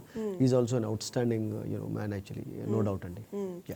అయితే మీరు అంటే మనం చూసుకున్న ధోని, ఆఫ్ కోర్స్ ధోనిని మిమ్మల్ని అదే అడుగుదాం అనుకుంటున్నాను. ధోని అంటే మనకు గుర్తొచ్చేది captaincy. The entire state knows actually. మీకు బాగా నచ్చిన ఇప్పుడు మన ఇండియన్ ప్లేయర్స్ లో కెప్టెన్ గా చేసిన వాళ్ళలో మీకు ఎవరు కెప్టెన్సీ అంటే బాగా నచ్చింది? కెప్టెన్ గా అంటే of course Ganguly was undoubtedly the best Iran అసలు యాక్చువల్గా. ఆ తర్వాతనే ధోని, తర్వాత విరాట్ కోహ్లీని మనం ట్రీట్ చేస్తుంటాం. అంటే ఈ లాస్ట్ 20-25 ఇయర్స్లో మీకు ఇండియన్ క్యాప్టెన్స్లో ఎవరినైనా మీరు ఎక్కువ ఎవరికైనా మార్కులు ఇవ్వాలంటే ధోనికి ఎక్కువగా ఇవ్వాల్సిందే, డౌటే లేదు అసలు యాక్చువల్గా. గంగూలీకి ఎక్కువ ఇవ్వాలి, ఆ తర్వాత ధోని వచ్చాడు. బట్ ధోనిని కూడా 2004-05లో ఫస్ట్ ఇంటర్నేషనల్ మ్యాచ్ ఆడకముందు everybody entire states I was the first one to interview. అప్పుడు నేను ESPNలో వర్క్ చేసేవాడిని. అండ్ పవిలియన్లో కూర్చోబెట్టి డ్రెస్సింగ్ రూమ్లో నాకు ఇంటర్వ్యూ ఇచ్చాడు. అండ్ ఇప్పటికీ కూడా ధోని వచ్చినప్పుడల్లా ఒక మంచి ర్యాపోన్ అయితే నాకు ఉంది, అది మెయింటైన్ చేయగలుగుతున్నాను. ఈ వాజ్ ఆల్సో ఫెంటాస్టిక్ పర్సన్ అండి అసలు యాక్చువల్గా. అంతా అంటే దాన్ని ఏమంటారంటే నిండు కూడా తొనగదండి, వాళ్ళలో ఆ ఘమండి అనేది ఆ ఫీలింగ్ ఎప్పుడు కనబడదు అసలు యాక్చువల్గా. హ్యాపీగా ఆన్సర్స్ ఇస్తుంటారు. And one of the best captains India has ever produce, doubt లేదు. బట్ లాస్ట్ 25 yearsలో ఇండియన్ క్రికెట్లో ర్యాపిడ్ చేంజెస్ వచ్చాయి, ఒక రాడికల్ చేంజెస్ వచ్చాయంటే ధోని కంటే ముందు మీకు సౌరవ్ గంగూలీ ఆ చేంజెస్ తీసుకొని వచ్చాడు. సౌరవ్ గంగూలీ అంటే మీరు అప్పటి నుంచి చూసారు కాబట్టి సౌరవ్ గంగూలీ కూడా is an awesome captain, doubt లేదు. సౌరవ్ గంగూలీ తర్వాత ఆఫ్ కోర్స్ ధోని. అంటే ధోనికి ఎక్కువ మార్కులు ఎందుకు ఇవ్వాలి అంటే గంగూలీ కొన్ని విషయాలలో, సౌరవ్ గంగూలీ ఉన్నప్పుడు సుష్మా అసలు యాక్చువల్గా అందరూ కూడా లెజెండ్స్ ఉన్నారు. టెండూల్కర్ ఉన్నాడు, లక్ష్మణ్ ఉన్నాడు, సేవాగ్ ఉన్నాడు, గంభీర్ ఉన్నాడు, స్వయంగా ధోని ఉన్నాడు, గంగూలీ. సో అప్పుడు గంగూలీ క్యాప్టెన్ చేస్తున్నాడు. బట్ ధోని రియల్గా చెప్పాలంటే కొంచెం ఒక రా టాలెంట్, ఒక యంగ్ టాలెంట్. 2007లో ఇండియా వరల్డ్ కప్ గెలిచినప్పుడు సౌత్ ఆఫ్రికాలో T20 వరల్డ్ కప్ చెప్పినప్పుడు సుష్మా అసలు యాక్చువల్లీ జోగిందర్ లాంటి బౌలర్ ఎవరైనా పేరు వింటారా? అతని చేత లాస్ట్ ఓవర్ వేయించడం అనేది, అతనిలో ఉన్నటువంటి అటువంటి వాళ్ళని అతడు డెవలప్ చేయగలిగాడు. ఒక విరాట్ కోహ్లీ ఎస్టాబ్లిష్మెంట్లో, రోహిత్ శర్మ ఎస్టాబ్లిష్మెంట్లో ధోని యొక్క పాత్ర ఎక్కువ. అంటే అతడు రియల్గా చెప్పాలంటే ఒక తక్కువ టాలెంట్ ఉన్నటువంటి టీంను ఒక ఎక్స్ట్రాడనరీ టీమ్గా తయారు చేశాడు కనుక ఆ విషయంలో మీకు ధోనికి డెఫినెట్లీ కొన్ని ఎక్కువ మార్కులు ఇవ్వాల్సిందే, డౌట్ లేదు. ఎందుకంటే క్యాప్టెన్కి ఉన్నటువంటి ఎక్స్ట్రా క్వాలిటీస్ అందులో కనబడ్డాయి. అబ్సల్యూట్లీ ఫెంటాస్టిక్ అండి, డౌట్ లేదు. అలాగే సార్ మనం ఈ మ్యాచ్ గురించి మాట్లాడుకుంటే పవర్ ప్లేలో మన టాప్ ఆర్డర్ ఓపెన్ చేస్తే కనుక మ్యాచ్ డోర్ క్లోజ్ అవుతుందని అనుకోవచ్చా? Well, very interesting question. Absolutely మీరు అన్నట్టుగా పవర్ ప్లే అనేది చాలా ఇంపార్టెంట్. ఎందుకంటే పవర్ ప్లే ఎప్పుడు కూడా బ్యాటర్స్ అడ్వాంటేజ్లో ఉంటుంది. అండ్ వన్డే మ్యాచెస్లో అయితే 3 పవర్ ప్లేస్ ఉంటాయి. ఫస్ట్ అప్ టు 10 overs వరకు మీరు అన్నట్టుగా ఒక 70-80 runs స్కోర్ చేసినట్లయితే ఐ థింక్ అదే 350+ స్కోర్ చేయడానికి మళ్ళీ ఛాన్స్ ఉంటుంది. అంటే 350+ టోటల్స్ ఎప్పుడు కూడా చేంజ్ చేయడం అంత ఈజీ కాదు. అంటే ఏ టీంకైనా కానీ, సౌత్ ఆఫ్రికా ఫస్ట్ బ్యాటింగ్ చేసే India batting first power play అనేది ఆ ప్లేయర్లలో కొంచెం బిట్ ఆఫ్ ప్రెషర్ మీరు అన్నట్టుగా జైస్వాల్ పైన ఉంది ఈ సిరీస్లో. ఎందుకంటే ఈ సిరీస్లో ఇంకా రాణించలేదు. అండ్ సౌత్ ఆఫ్రికా అగెన్స్ట్ రియల్గా చెప్పాలంటే అతనికి అంత పెద్ద రికార్డ్ లేదు. సౌత్ ఆఫ్రికా వెళ్ళినప్పుడు కూడా కొంచెం ఫెయిల్యూర్ చూసాం, టెస్ట్ మ్యాచెస్లో కూడా అంత పెద్ద చెప్పుకోదగ్గ స్కోర్. అండ్ ఈ సిరీస్లో కూడా ఇప్పటివరకు నేను అనుకుంటాను కపుల్ ఆఫ్ 20s సాధించాడు.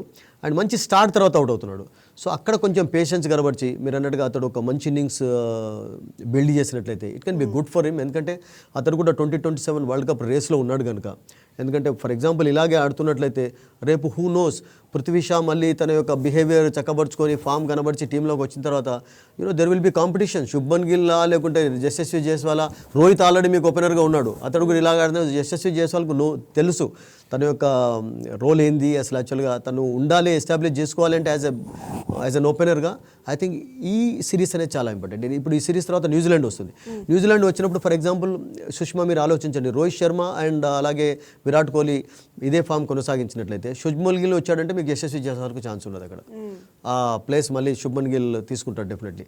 రిషబ్ పంత్ కూడా వెయిట్ చేస్తున్నాడు ఎప్పుడు రావాలని చెప్పి. ఇప్పుడు జురేల్ ఉన్నాడు, రాహుల్ వికెట్ కీపింగ్ చేసి వాళ్ళకు కూడా ఛాన్సెస్ రావటం లేదు. సో అంత టఫ్ కాంపిటీషన్ ఉన్నప్పుడు మీరు అన్నట్టుగా పవర్ ప్లేలో రోహిత్ శర్మతో కలిపి ఒక మంచి పార్ట్నర్షిప్ నమోదు చేస్తున్నాడు, మంచి స్టార్ట్ అయితే ఇస్తున్నాడు. బట్ ఒక 70-80 runs స్కోర్ చేసి ఒక బిగినింగ్స్ ఆడినట్లయితే because is capable of doing that అండి. యశస్వి జైస్వాల్ కూడా ఇక్కడ మంచి రికార్డు ఉంది వైజాగ్లో. సో మీరు అన్నట్టుగా it's good not just good for Indian cricket, అతనికి కూడా పర్సనల్గా కూడా నేను అనుకుంటాను it's good for them actually. Power play అనేది అబ్సల్యూట్లీ మీరు అన్నట్టుగా ఈవెన్ T20లో కూడా ఫస్ట్ 6 overs మీరు కొన్ని రన్స్ బోర్డు పైన పెట్టారు అంటే మీకు ఒక బిగ్ స్కోర్ చేయడానికి అవకాశం ఉంటుంది. అండ్ ఇండియా మీరు అన్నట్టుగా ఇప్పటి వరకు పవర్ ప్లేని అనుకున్నట్టుగా అంటే వికెట్ కోల్పోతున్నారు. అంటే మీకు ఫస్ట్ ఒకసారి యశస్వి జైస్వాల్ అవుట్ కావడం చూస్తున్నాం, లేకుంటే లాస్ట్ మ్యాచ్లో రోహిత్ అవుట్ కావడం చూసాం.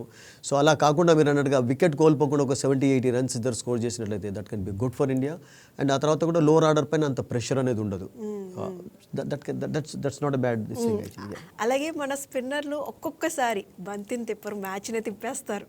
మరి ఈ రోజు అలాంటిది మన స్పిన్నర్స్ నుంచి చూడొచ్చు. Well, it's not a very good friendly spinners wicket అయితే కాకపోవచ్చు. అంటే ఆ గతంలో మీరు అన్నట్టు స్లో వికెట్ ఉన్నప్పుడు ఉండేది. ఎందుకంటే బ్యాటింగ్ కండిషన్స్ కూడా ఉంటాయి కనుక ఐ థింక్ కుల్దీప్కు మంచి రికార్డు ఉంది, Jadeja. But Washington Sundar role ఏమవుతుందంటే ఇప్పుడు అక్షర్ పటేల్ లేకపోతుంది టీంలో. వాషింగ్టన్ సుందర్కు 10 overs వేసే కెపాసిటీ ఇంకా బౌలర్గా తయారు కావటం లేదు అతను. అంటే అతన్ని ఒకవేళ అలా తయారు, ఎందుకంటే is not a bowling all rounder, is generally ఏంటంటే ఈజ్ ఎ బ్యాటింగ్ ఆల్రౌండర్గా ఉంటాడు. ఈవెన్ టెస్ట్ మ్యాచెస్లో కూడా అట్లాగే అవుతుంది, వన్ డే మ్యాచెస్లో కూడా అట్లాగే చూస్తున్నాం. Is not a genuine spinner కాదు, అంటే కుల్దీప్ యాదవ్ లాగా, రవీంద్ర జడేజా లాగా, లేకుంటే అక్షర్ లాగా కాదు అతను అసలు, గతంలో అశ్విన్ లాగా కాదు. సో అక్కడ మీరు అన్నట్టుగా అబ్సల్యూట్లీ కొంచెం మనకు ఇండియాకు కొంచెం అక్కడ అది కనబడుతుంది. బట్ అదర్వైజ్ నేను అనుకుంటాను సౌత్ ఆఫ్రికన్ ప్లేయర్స్ కూడా స్పిన్ అద్భుతంగా ఆడుతున్నారండి. ఎందుకంటే వాళ్ళ టీంలో కూడా మీరు మహారాజా ఎంత తక్కువనా, మన ఇండియా విషయం మీరు ఆలోచిస్తున్నారు కదా, ఒక్కొక్కసారి ఏమవుతుందంటే ఈ స్పిన్ ఫ్రెండ్లీ వికెట్లు తయారు చేయడంతో అది బ్యాక్ ఫైర్ కూడా అవుతుంది. ఎందుకంటే ఇప్పుడు మీరు గతంలో లాగా కాదు, గతంలో మీరు సుష్మా ఇండియాకు వచ్చినప్పుడు ఇండియన్ స్పిన్నర్స్ రాణించే వాళ్ళు అంటే దానికి కారణాలు ఎన్నో ఉన్నాయి. బట్ ఇప్పుడు ఇండియన్ కండిషన్స్కి వీళ్ళందరూ కూడా అలవాటు పడి ఉన్నారండి. ఈ ఐపీఎల్ ఆడడంతో, తర్వాత సబ్ కాంటినెంట్లో పాకిస్తాన్ లీగ్లో ఆడుతుంటారు, శ్రీలంకలో ఆడతారు, దుబాయ్లో ఎక్కువగా ఆడతారు. సో ఇవన్నీ కూడా సబ్ కాంటినెంట్ ఇండియాకు కొంచెం సిమిలర్ కండిషన్స్ ఉంటాయి కనుక వికెట్వి, ఐ థింక్ వాళ్ళని కూడా మీరు తక్కువ అంచనా వేయలేరు. సో వాళ్ళకు కూడా మహారాజు ఉన్నాడు, అద్భుతంగా బౌలింగ్ చేస్తాడు. Markram can do a good job, ఒక పార్ట్ టైం బౌలర్గా కాకుండా షార్ట్ ఫార్మాట్లో నేను అనుకుంటాను మార్క్రమ్ ఒక 6-7 ఓవర్స్ వేసేటటువంటి కెపాసిటీ బౌలర్ లాగా కూడా తయారవుతున్నాడు. సో అందుకనే మీరు అన్నట్టుగా పూర్తిగా స్పిన్ ఫ్రెండ్లీ కండిషన్స్ ఉన్నట్లయితే it's not going to be good for both the teams actually. జనరల్గా మీకు వన్ డే మ్యాచెస్లో బ్యాటింగ్ ఫ్రెండ్లీ కండిషన్స్ ఉంటేనే ఎంజాయ్ చేస్తుంటారు. ఇప్పుడు లేకుంటే మీరు వైజాగ్ వెళ్ళారు చూడడానికి, ఒక టీం 120, 130 ఆల్అవుట్ అయ్యి ఒక టీం విక్టరీ సాధించారు, you can't enjoy because you go there for entertainment, right? పూర్తి 7 hours వరకు మ్యాచ్ కొనసాగాలి, మంచి బౌండరీస్ ఉండాలి, సిక్సెస్ ఉండాలి అని చెప్పి ఒక పండుగ లాంటి వాతావరణం ఎప్పుడు ఉంటుంది, బౌండరీస్ సిక్సెస్ ఉన్నప్పుడే ఉంటుంది. సో అందుకని నేనేమనుకుంటానంటే కండిషన్స్ కొంచెం ఎక్కువగా బ్యాటింగ్ ఫేవరబుల్గానే ఉండవచ్చు. మల్లయ్య అని చెప్పి మంచి పిచ్ క్యూరేటర్ అండి, వాళ్ళిద్దరు కూడా చాలా అద్భుతంగా వికెట్ ఎప్పుడు కూడా హైదరాబాద్లో ఎలానైతే చంద్రశేఖర్కి మంచి పేరు ఉందో, ఇతను కూడా Nagamallaiah is a very good person, nice human being. మనం అతని విషయం ఒక స్పెషల్ ఎపిసోడ్ చేసుకోవచ్చు. అంత మంచి వ్యక్తి, అంత అద్భుతమైనటువంటి వికెట్స్ తయారు చేస్తుంటాడు. ఇప్పటి వరకు నేను అనుకుంటాను అతనికి కూడా ఒక బ్లాక్ మార్క్ లేదు, ఒక ఇలా వికెట్ తయారు చేశాడు, ఒక బ్యాడ్ వికెట్ ఉందన్నటువంటి ఆ బ్లాక్ మార్క్ ఎప్పుడు రాలేదు అసలు యాక్చువల్లీ. సో వికెట్స్ ఎలా ఉంటాయి, కండిషన్స్ ఎలా ఉంటాయి. అండ్ వైజాగ్లో ముఖ్యంగా నిజంగా నచ్చేది ఏంటంటే క్రౌడ్ రియలీ ఎంజాయ్ క్రికెట్ అండి. సౌత్ ఆఫ్రికన్స్ ఆడుతున్నారా, ఇండియన్స్ ఆడుతున్నారా కాకుండా they are all cricket loving public అండి. మీకు బయట కూడా అలాగే కనబడతారు, లోపల కూడా అలాగే కనబడతారు. అంటే ఇప్పుడు ఒక బౌమర్ సిక్సర్ కొట్టే కానీ వాళ్ళు చప్పట్లు కొడతారు, విరాట్ కోహ్లీ కొట్టారు. అటువంటి అట్మాస్ఫియర్ కూడా మీకు హెల్తీ అట్మాస్ఫియర్ కూడా ఉండడం చాలా ఇంపార్టెంట్. అవి మీరు ఆస్ట్రేలియాలో, ఇంగ్లాండ్లో చూస్తుంటాం కదా, సో వైజాగ్లో మీరు ఎక్కువగా కనబడుతుంది. నాకు ఆ విషయంలో కూడా Vizag I it's always impressed me actually because you find love cricket loving public there actually. అయితే ఈ సిరీస్ని కైవసం చేసుకోవాలి ఇండియా అంటే చాలా ఇంపార్టెంట్. ఇవాళ థర్డ్ మ్యాచ్, ఒకటి సౌత్ ఆఫ్రికా గెలిచింది, ఒకటి ఇండియా గెలిచింది. కాబట్టి అంటే ఇండియన్ ప్లేయర్స్ ఏమైనా ప్రెషర్లో పడే అవకాశం ఉందా, లేదంటే ప్రెషర్ని వాళ్ళే సృష్టిస్తారని అనుకోవచ్చా? ప్రెషర్ ఎవరికి ఉంటే చెప్పండి. Does Virat Kohli face pressure? I feel pressure, ఎందుకంటే ఎన్ని మ్యాచెస్లో ఆడాను, 300+. రోహిత్ శర్మకు ఉంటుందా ఆ ప్రెషర్?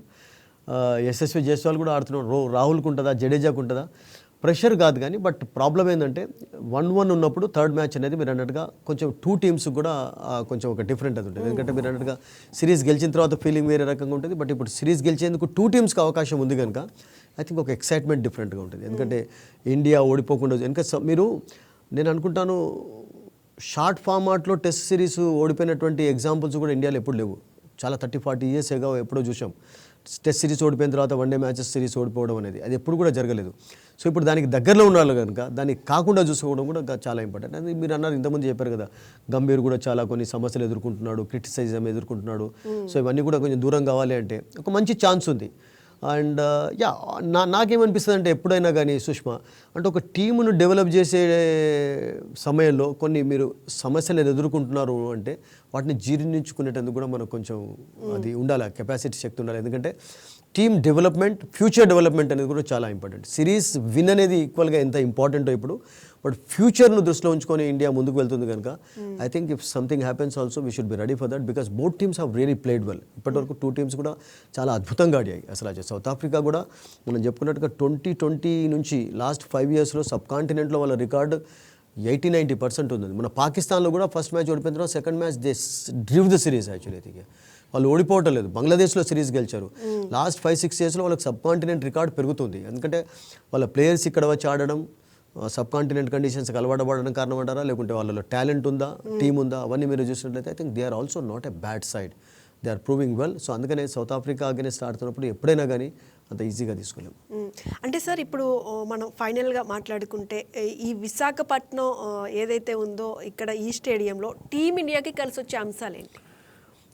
ఒకటి హోమ్ క్రౌడ్, ఒకటి దాదాపుగా అందరికీ కూడా ఒక హోమ్ లాంటిది. ఇప్పుడు విరాట్ కోహ్లీ ముంబైలో, రోహిత్ శర్మ, ఇప్పుడు ముఖ్యంగా ఏంటంటే మన అందరికీ తెలుసు 2016లో నేను అనుకుంటాను ఐపీఎల్ జరుగుతున్న సమయంలో సుష్మా మహారాష్ట్రలో కొంచెం వాటర్ సమస్య ఉండేది. పూణేలో అప్పుడు జరిగాయి. పూణే రేజు టీంకి కూడా ఇక్కడ విశాఖపట్నం అనేది హోమ్గా తయారైపోయింది. సన్ రైజర్స్ హైదరాబాద్కి సెకండ్ హోమ్. లాస్ట్ ఇయర్ కూడా మనకు తెలుసు కదా సుష్మా, ఢిల్లీ టీంకి కూడా ఇది సెకండ్ హోమ్గా తయారైపోయింది. వాళ్ళు ఆడుతున్నప్పుడు అక్షర్ పటేల్ వాళ్ళ లాంటి ప్లేయర్స్ కూడా, అంటే ఇప్పుడంటే లేదు కానీ వాళ్ళకు ఒక టీమ్గా తయారైపోయింది. సో ఇది రియల్గా చెప్పాలంటే నేను అనుకున్న విశాఖపట్నం అనేది చాలా ఇప్పుడున్నటువంటి మీరు సౌత్ ఆఫ్రికా ఇండియన్ ప్లేయర్స్కి అందరికీ కూడా ఒక సెకండ్, ముంబైకి కూడా అప్పుడు సెకండ్ హోమ్ అయిపోయింది ఆ సమయంలో. అసలు ముంబై కూడా ఇక్కడ చాలా మ్యాచెస్ ఆడారు. సో అప్పుడు రోహిత్ శర్మ ఉన్నాడు, వీళ్ళందరూ ఉన్నారు. సో కనుక నాకేమనిపిస్తుంది అంటే ఇదేం కొత్త ప్లేస్ కాదు ప్లేయర్స్ అందరికీ కూడా. ఫస్ట్ ఆఫ్ ఆల్ ఏంటంటే it's not a new place actually. ఒక మాక్రమ్కు కొత్త ప్లేస్ కాదు, యాసన్కు కాదు. When they played for Sunrisers Hyderabad, they played lot of matches here. And South Africa test matches ఆడినప్పుడు కూడా ఇక్కడ టెస్ట్ మ్యాచ్ ఆడినప్పుడు ఉన్నారు. అండ్ అప్పుడు డికాక్ సెంచరీ సాధించాడు, మాక్రమ్ సెంచరీ కొట్టాడు. వాళ్ళిద్దరు సౌత్ ఆఫ్రికన్ సెంచూరియన్స్లో ఉన్నారు. T20 మ్యాచ్ కూడా ఇక్కడ ఆడారు. సో నాకేమనిపిస్తుంది అంటే ఇది ఒక కొత్త ప్లేస్ కాదు కనుక ఆల్ ప్లేయర్స్కి ఒక హోమ్లీ టైప్ అట్మాస్ఫియర్ అయితే ఉంటుంది, అందులో డౌట్ లేదు. ఆ విషయం మాత్రం అంటే ఫైనల్గా ప్రేక్షకులకి ఈ మ్యాచ్ ఏ విధంగా ఉంటుంది? మరి it's going to B an exciting match అండి, నో డౌట్ అబౌట్ ఇట్. ఎందుకంటే టూ టీమ్స్ కూడా సిరీస్కు ఛాన్సెస్ కలిగి ఉన్నాయి కనుక గెలిచేందుకు. ఐ థింక్ టాస్ ఎంత కీలకంగా మారుతుందో we can't say now, because conditions అప్పటికి ఎలా ఉంటాయని చెప్పి. సడన్గా ఒక్కొక్కసారి వైజాగ్లో ఒక్కసారి సడన్గా ఒక తెప్పే ఒక మబ్బు వచ్చి వర్షం కూడా పడుతుంటుంది, అలా కూడా జరుగుతుంటాయి. బట్ మరొకటి ఏంటంటే ఇక్కడ గ్రౌండ్ స్టాఫ్ను మీరు ఎంత మెచ్చుకున్నా తక్కువనేది. ఇక్కడ ఉన్నటువంటి గ్రౌండ్ ఫెసిలిటీస్ మీకు ఇండియాలో ద బెస్ట్, బెంగళూరు తర్వాత ఫ్యాంటాస్టిక్ ఫెసిలిటీస్. ఏపీఎల్ అప్పుడైతే you can't believe Sushma, final match అప్పుడు మధ్యాహ్నం 1 వరకు వర్షం పడింది. మళ్ళీ ½ అన్ అవర్ వాళ్ళకు టైం ఇస్తే సరిపోతుంది, మీకు కవర్స్ దూరం అయిపోతాయి, మళ్ళీ మ్యాచ్ స్టార్ట్ అయింది. ఎందుకంటే ఇక్కడ ఎంఎస్కే ప్రసాద్, వేణుగోపాలరావు వీళ్ళందరూ ఇక్కడి నుంచి వచ్చిన వాళ్ళు కనుక ఈ స్టేడియం డెవలప్మెంట్లో చాలా పాత్ర పోషించారు. వీళ్ళందరూ కూడా నేను అనుకుంటున్నాను చాలా హార్డ్ వర్క్ చేస్తూ వచ్చారు. ఎంఎస్కే తర్వాత వేణుగోపాలరావు జాబుని తీసుకున్నాడు. అమిత్ పాఠక్ లాంటి ప్లేయర్స్ ఇక్కడి నుంచి రావడం, తర్వాత ఇప్పుడు విహారీ ఆడతాడు, మనందరికీ తెలుసు, కళ్యాణ్ కృష్ణ, వీళ్ళందరూ Andhra cricket. I think they have played a key role అండి. అంటే స్టేడియం డెవలప్మెంట్, స్టేడియం కూడా మీరు చూడండి ఇక్కడ ఎక్కువ మ్యాచెస్ జరుగుతున్నాయంటే వరల్డ్ కప్ మ్యాచెస్ కూడా జరిగాయి. అండ్ మరొకటి ఏంటంటే ఈ సిరీస్ తర్వాత విమెన్స్ వరల్డ్ మ్యాచెస్ ఉంది, శ్రీలంకతో ఇక్కడ ఆడతారు, మళ్ళీ న్యూజిలాండ్తో ఒక మ్యాచ్ కూడా ఉంది. ఇదే అంటే ఇన్ని మ్యాచెస్ బీసీసీఐ ఇక్కడ ఇస్తుంది అంటే ఐ థింక్ వాళ్ళకు కూడా కాన్ఫిడెన్స్ పెరుగుతుంది. ఫెసిలిటీస్ అద్భుతంగా ఉన్నాయి, క్రౌడ్ అద్భుతంగా ఉంటాయి. అండ్ ఇక్కడ మీకు వర్షం పడ్డ తర్వాత కూడా ఒక 15-20 నిమిషాలు టైం ఇస్తే మళ్ళీ మ్యాచ్ స్టార్ట్ అవుతుంది. అటువంటి ఫెసిలిటీస్ ఉన్నాయి. సో అంత కష్టపడేటటువంటి పీపుల్ ఉన్నారు. సో ఆంధ్ర క్రికెట్ అసోసియేషన్ కూడా చాలా కష్టపడుతున్నారు. అండ్ వైజాగ్ అనేది ఇప్పుడు 11-12 మెయిన్ టెస్ట్ సెంటర్స్లో కూడా ఒక 3 టెస్ట్ మ్యాచెస్ ఇప్పటికే ఇక్కడి వరకు జరిగాయంటే I think it's going to be మళ్ళీ ఒక మంచి ఒక వెన్యూ తయారవుతుంది టెస్ట్ మ్యాచెస్లో కూడా. బెంగళూరులో, బొంబాయిలో ఎలానైతే మ్యాచెస్ ఎక్కువగా చూసేదో ఇక్కడ కూడా అలాగే చూడబోతున్నాం. And it's a fantastic place actually, facilities అద్భుతంగా ఉంటాయి. సో ఆ విషయంలో కూడా మనం hats off to the Andhra cricket association. అంటే 1:30కి మ్యాచ్ స్టార్ట్ అవుతుంది సార్. ఎవరు అంటే మనం జస్ట్ మాట్లాడుకుంటాం ఎవరు టాస్ గెలిచే అవకాశం మన అంటే లక్, అది లక్కే. ఇండియా గెలిస్తే బాగుంటుంది, బట్ సౌత్ ఆఫ్రికా ఆల్రెడీ 2 గెలిచారు కనుక నాకు అనుకుంటే సౌత్ ఆఫ్రికన్ కెప్టెన్ ఎప్పుడు కూడా టాసెస్ ఎక్కువ గెలుస్తాడండి. ఐ థింక్ టుడే మీరు అంటారు ఇండియా గెలిస్తే బాగుంటుంది, ఇండియాకి ఛాన్స్ ఉండని. Let's hope so. I think but south African కెప్టెన్కి అయితే టాసెస్ గెలవడంలో ఒక మంచి రికార్డు ఉంది. Is a very good. అది లక్ అండి, టాస్ అనేది లక్ యాక్చువల్లీ. బట్ ఆ లక్ కూడా చాలా ఇంపార్టెంట్. కొన్ని సందర్భాల్లో toss plays a very key role, no doubt అండి. ఎందుకంటే డ్యూ ఉన్నప్పుడు సెకండ్ టైం బౌలింగ్ చేయడం అనేది ఎవరు ఇష్టపడరు, చేజింగ్ ఇష్టపడుతుంటారు. And south Africans have always prove that they are the best chasers also. Australia తోటి 400+ చేజ్ చేస్తున్నప్పటి నుంచి కూడా వాళ్ళు ఒక బెస్ట్ చేజింగ్ టీమ్గా మారారు కనుక I think everybody would love to chase the total here, no doubt అండి. ఇక్కడ కూడా కొంచెం డ్యూ ఎఫెక్ట్ ఉంటుంది. ఎస్, అంటే మనం ఇప్పటి వరకు అయితే చర్చించుకున్న ఒక్కొక్క లైన్ కూడా ఒక్కొక్క విశ్లేషణ అన్నీ ఒక సందేశం చెప్తున్నాయి. Thank you so much Sudheer గారు. ఎస్, అయితే ఈరోజు గెలుపు దిశగా అయితే అడుగు వేయబోయేది ఇండియా మాత్రమే అనుకుంటున్నాం. సౌత్ ఆఫ్రికా బలంగా ఉన్నా కూడా మన జట్టు మనసు మరింత బలంగా ఉంది అని మనం అనుకోవచ్చు. ఇక స్కిల్ ఉంది, స్క్రీన్ మీద కనిపించే ఫైర్ ఉంది, అథ్లెటిజం ఉంది. ముఖ్యంగా భారత జట్టులో దేశం గుండె చప్పుడుంది.